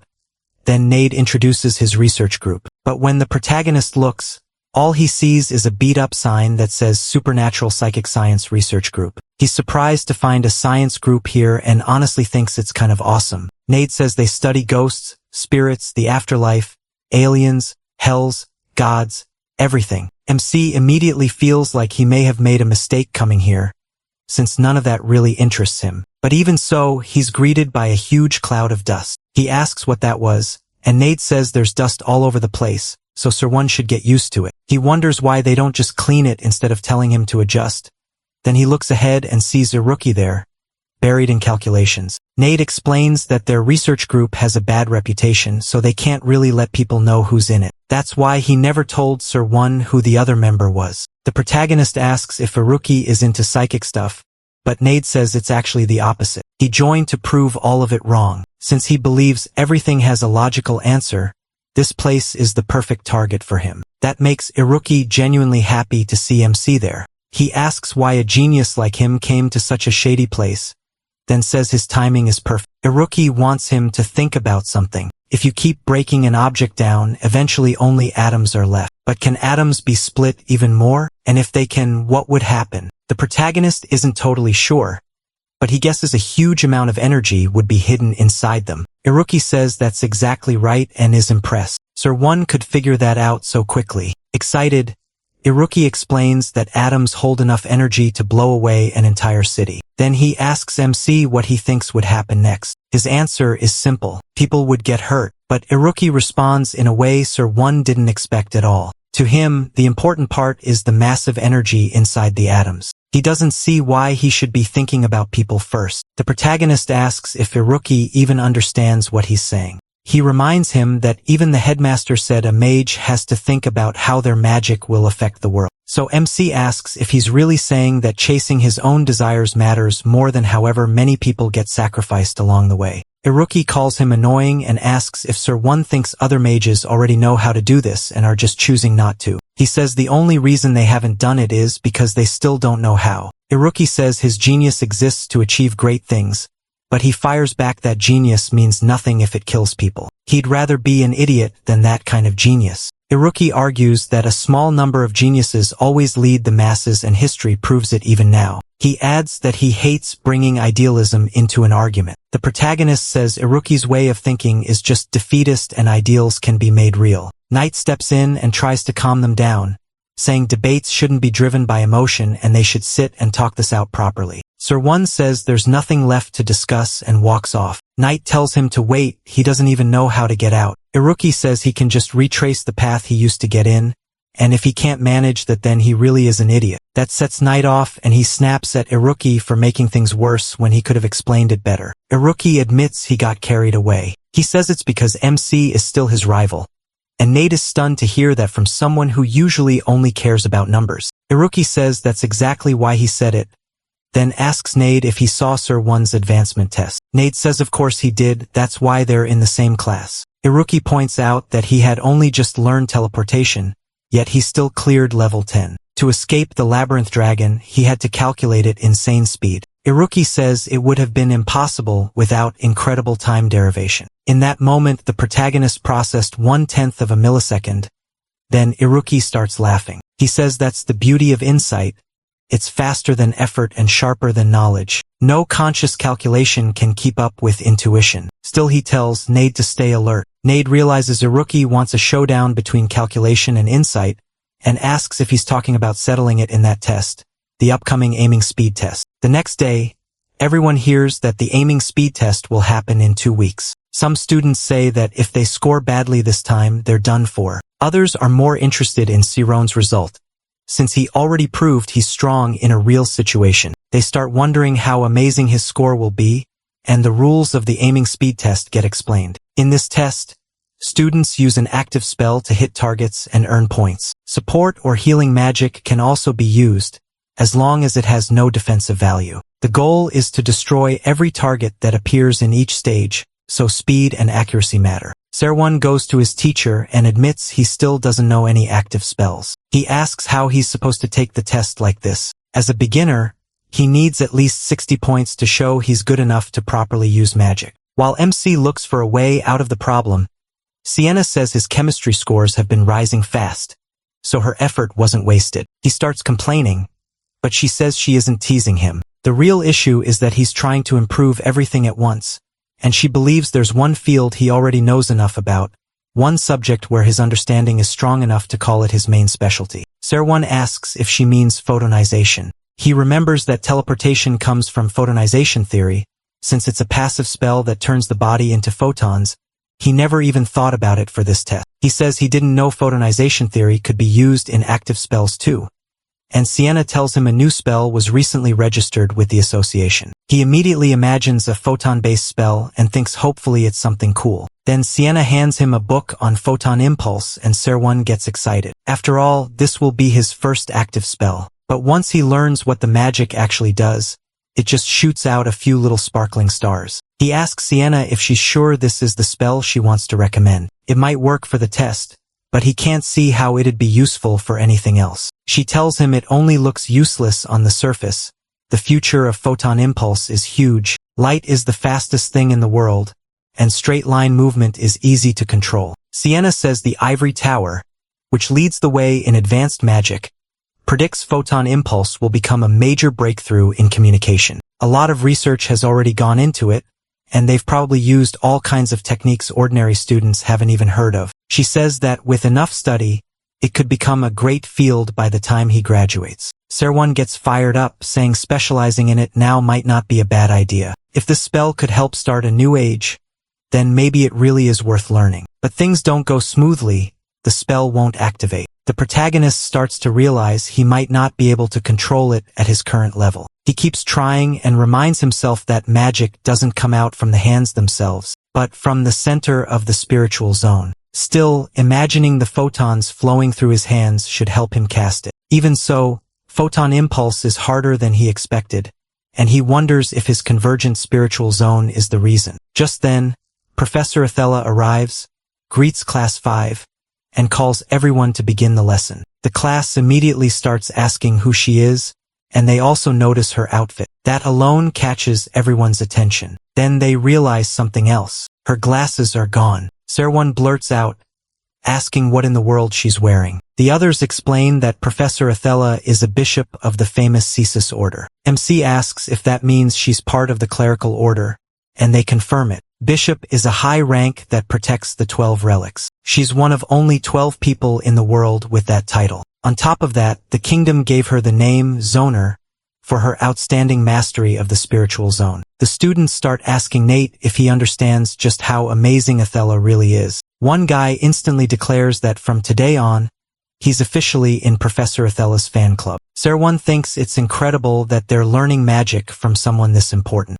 Athella asks if they've been preparing well for the speed test. Until test day, they'll have temporary practical training divided by class. Today's lesson, she says, will teach a technique to improve their omnipotence, and she's invited an upperclassman to demonstrate it. Serwon immediately wonders who it is, and she introduces the enchantment mage, Sanyul. Sanyul greets Class 5 politely.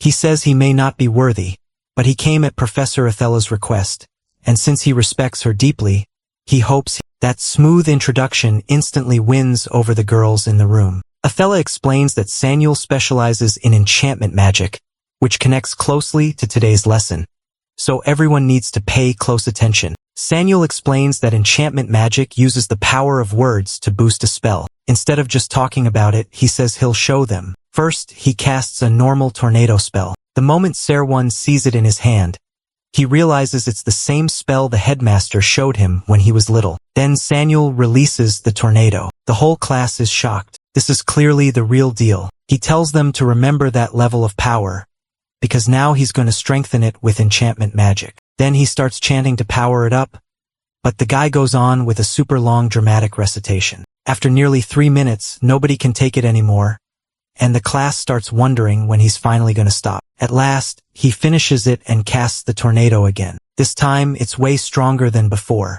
The boy says that what he just recited wasn't only a special chant. It was more like a poem filled with his determination. He explains that he didn't just read the words.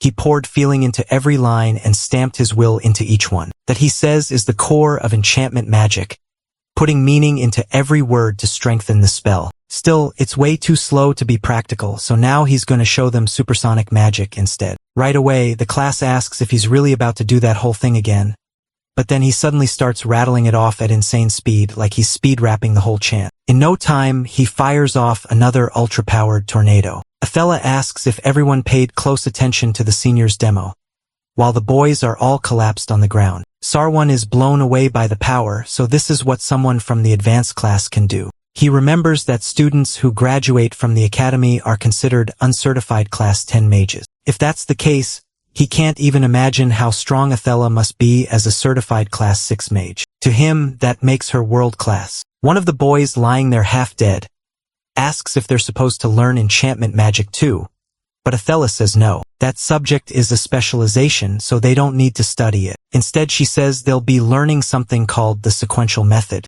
It's a technique that improves omnipotence by sharpening focus through adding numbers in sequence. Serwon immediately asks if counting numbers really makes you stronger, and some of the others wonder why it has to be numbers at all. Athella explains that numbers are tied to axioms, so they work well with the spirit zone. But it's not as simple as just counting like enchantment magic. You have to give them meaning. Then she says she'll demonstrate. She tells them she'll strengthen her spirit zone using only the sequential method, and she'll count through several hundred numbers. She starts counting and jumps straight to 100. Everyone is stunned. She counted from 1 to 100 unbelievably fast, and her zone already grew. Then it keeps expanding as she calls out 400, 1100, 1700, 2400. He can't believe it. He wonders if a person can really count that fast, especially all in one flow. Then she reaches 10,000, and just from the sequential method alone, her spirit zone becomes 4 times larger. She asks if they understood the point. Enchantment magic tries to imprint an image while speaking,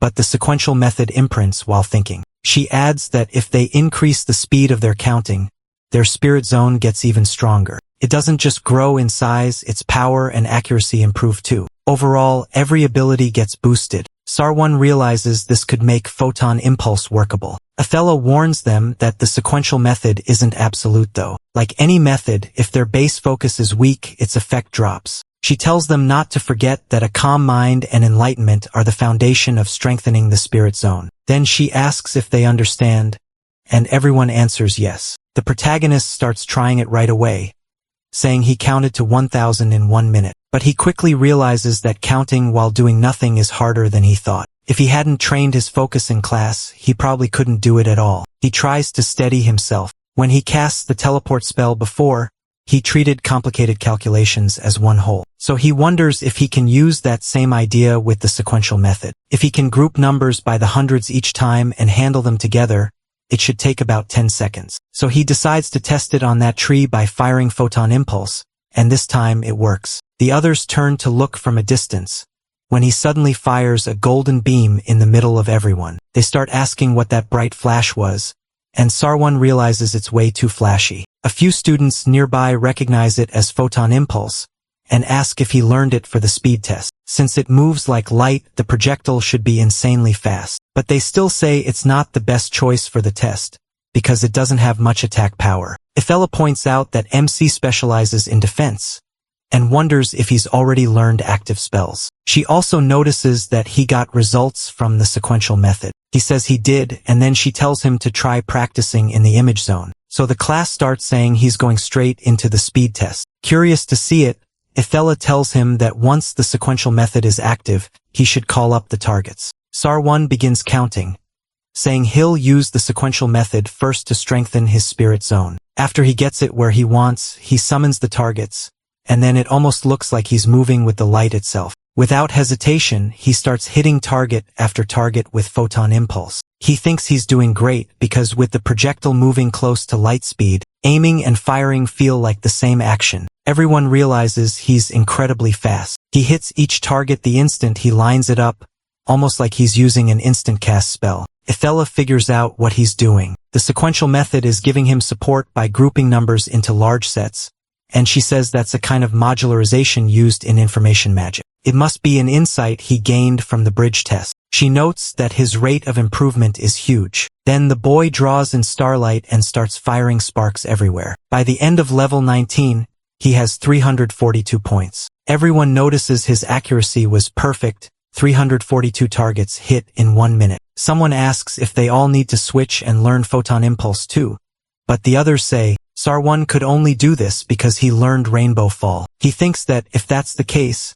then maybe he doesn't need to worry about the speed test anymore. Nate says this was a spell he couldn't even use a little while ago, and he still scored 342 points. That's amazing, but Iruki says that score is trash. Nate fires back that it was Saron's first try, so it's already really good. Iruki says the score may be bad, but now things are getting interesting. Then he calls out to the teacher and says he wants a turn too. Ethella looks surprised, but agrees on one condition. He can't cause any trouble. The protagonist hears that Iruki wants to try too, apparently to put on a demonstration. Sarwan still doesn't like the way he thinks, but he's definitely curious. So the boy steps into the center, activates his spirit zone, and switches to deflection form. The class is stunned, because the speed test shouldn't even be possible that way. That basically means he won't use synesthesia at all. He'll track the targets with his own eyes and hit them that way. Sarwan also notices that he even shrank the size of his form,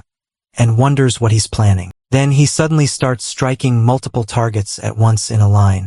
He keeps tearing through them non-stop with his form, and everyone is left speechless, including MC. Even before it's over, he knows his own record is going to be crushed. Iruki glances at Sarwan with a small grin, like it's sad that he's impressed by only this much. Then he speeds up more and more, and everyone starts asking if Iruki was always this strong. Watching closely, he finally gets it. He isn't following the targets with his eyes. He's using motion equations to predict where they'll move. Even so, he still keeps up with every predicted movement while using deflection form. Sarwan wonders how Iruki's spirit zone can react so fast, and asks if he's using the sequential method too. Nate says yes, but the numbers Iruki is counting aren't grouped in simple hundreds or thousands. The protagonist asks if he's going above the thousands, and the boy says he's using millions. By the end of the challenge, he reaches level 24 with a score of 548 points. Everyone is shocked by what he pulled off. They ask how he hid talent like this,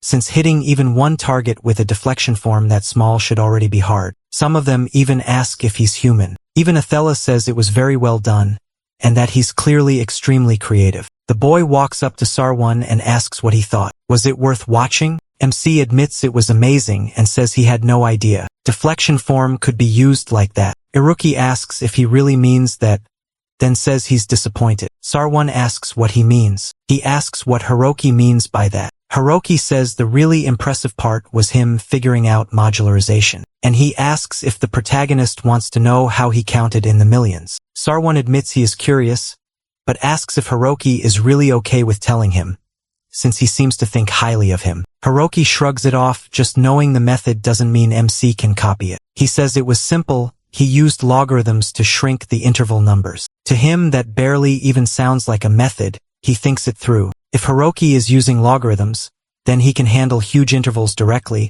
but in a sequential method that depends on counting, that should only make the math harder. Sarwon starts wondering if this is savant syndrome. Meanwhile, Hiroki smugly asks what he thinks now, and whether he still believes he can beat him. The protagonist says he's not trying to beat anyone. It's only a test. Hiroki mocks that as the kind of thing weak people always say. He goes on saying there's no point talking big about life and ideals when you don't have the skill to back it up. MC pushes back.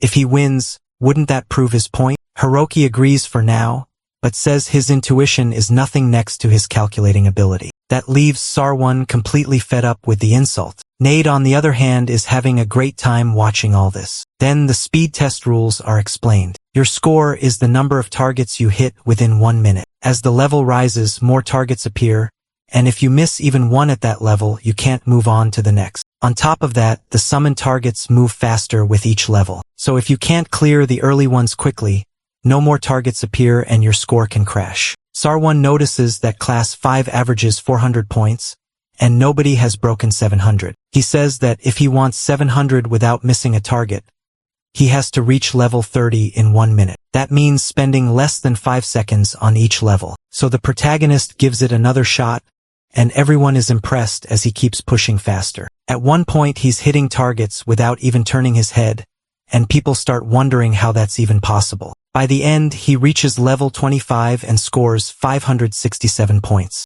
Everyone is shocked that he raised his score by 200 points in just 1 week. They say that even with how fast the projectiles are, the second Sarwon spots a target, he doesn't let it pass. His linking ability is so good it looks like he's firing 4 shots per second. MC is thrilled and asks what Hiroki thinks now. After all, he's matched his score, and Hiroki starts to rise, saying it must be his turn. He steps onto the stage and summons a spiritual zone even smaller than before, and its speed is also much more boosted, letting him finish with 568 points at level 25, just enough to edge past him by a single point. So everyone realizes he lost again, though this time it was close. Even so, the protagonist's score is climbing much faster, so it feels like he'll pass Hiroki soon. But MC realizes that 1 point gap isn't random. The next day he gets 571 and Hiroki gets 572. Then MC hits 585 and Hiroki answers with 586. Day after day it stays the same. That can only mean one thing: to beat him by exactly 1 point every time, Hiroki has to calculate it from the very start with incredible precision. Sarwon realizes that this is a message. No matter how hard he tries, Hiroki can still beat someone at his level with ease. People start saying Hiroki will probably win this time. Still, they admit him clearing 600 points in a week is amazing. Even then, they keep saying Hiroki is just too strong and he already looks worn out. That leaves everyone wondering how many points Hiroki can really score. Sarwon thinks they're right. The gap between him going all out and Hiroki barely looking serious is huge. He admits he has no idea how Hiroki does it, so any plan he comes up with feels useless. Then Nade comes over and says he's rooting for him. Nade says both of them are his friends, so he doesn't think it matters who wins. The protagonist snaps back that this isn't a joke. He's gotten so deep into it that even while eating he can't tell if he's looking at food or numbers. Nade says he does feel a little bad for him, but from the outside this is really fun to watch. He adds that people are saying one of those two might break the all-time speed test record. So MC asks what the record is. He asks how many points it was and whether it belonged to some graduate. But Nade laughs and asks if he really doesn't even know the record his girlfriend set. Then he tells him Amy's record is 987 points. And then Serial goes to talk to the girl and notices she's gotten much thinner since they last met. The advanced class really must be rough. Amy says Serial will end up like that soon too, then hands over the files she asked for. Serial asks if the advancement exam is that hard, and Amy says hard isn't even the right word. It's on a whole different level. Even a high score doesn't guarantee you'll pass. Already frustrated, Amy says it feels like they've been judging everything she's done up to now, and that makes Serial even more nervous, but Amy tells her not to worry. Even if it's called the advanced class, it's basically around the level of the top students in class 4, and Serial's skills should be more than enough. Serial is surprised. Amy really has changed, and her mind seems even stronger now. Then she asks how Sororn is doing, and Serial says Amy is way too harsh, since the two of them haven't even met once. She adds that something pretty fun is going on right now, and that's how Amy hears Haruki has been picking a fight with him. Amy says now that she thinks about it, Haruki used to pick fights with her too when she was in class 5. She calls him strange. She acts like he doesn't understand human emotions, but when he wants to provoke someone he uses those emotions really well. Serial asks if he's like some kind of genius hunter, and the girl asks what they should do about Sororn. Doesn't Amy need to help him? Amy says Serial is worrying for nothing. That guy does not need her help at all. Serial says that's going too far, and asks if Amy is being cold to her own boyfriend, but Amy says that's not it. The protagonist knows exactly what he has to do, and he proves it by reaching level 30 with 700 points. But Haruki steps up and also finishes level 30 with 701 points. The crowd goes wild and starts wondering what Haruki's real limit even is. Sororn admits he's sure he can't beat him, and by sunset he starts to look down. Once the break ends it'll be exam day, so he only has 3 days left. He can't think of any other way to beat Haruki in that time, and he starts wondering if he should just give up since it's only the final exam. But then he remembers Haruki saying that's what weak people always say. He also remembers Haruki mocking him for talking about life when he doesn't have the power to back it up. He remembers everything that brought him here, and Haruki saying no one would believe what he says.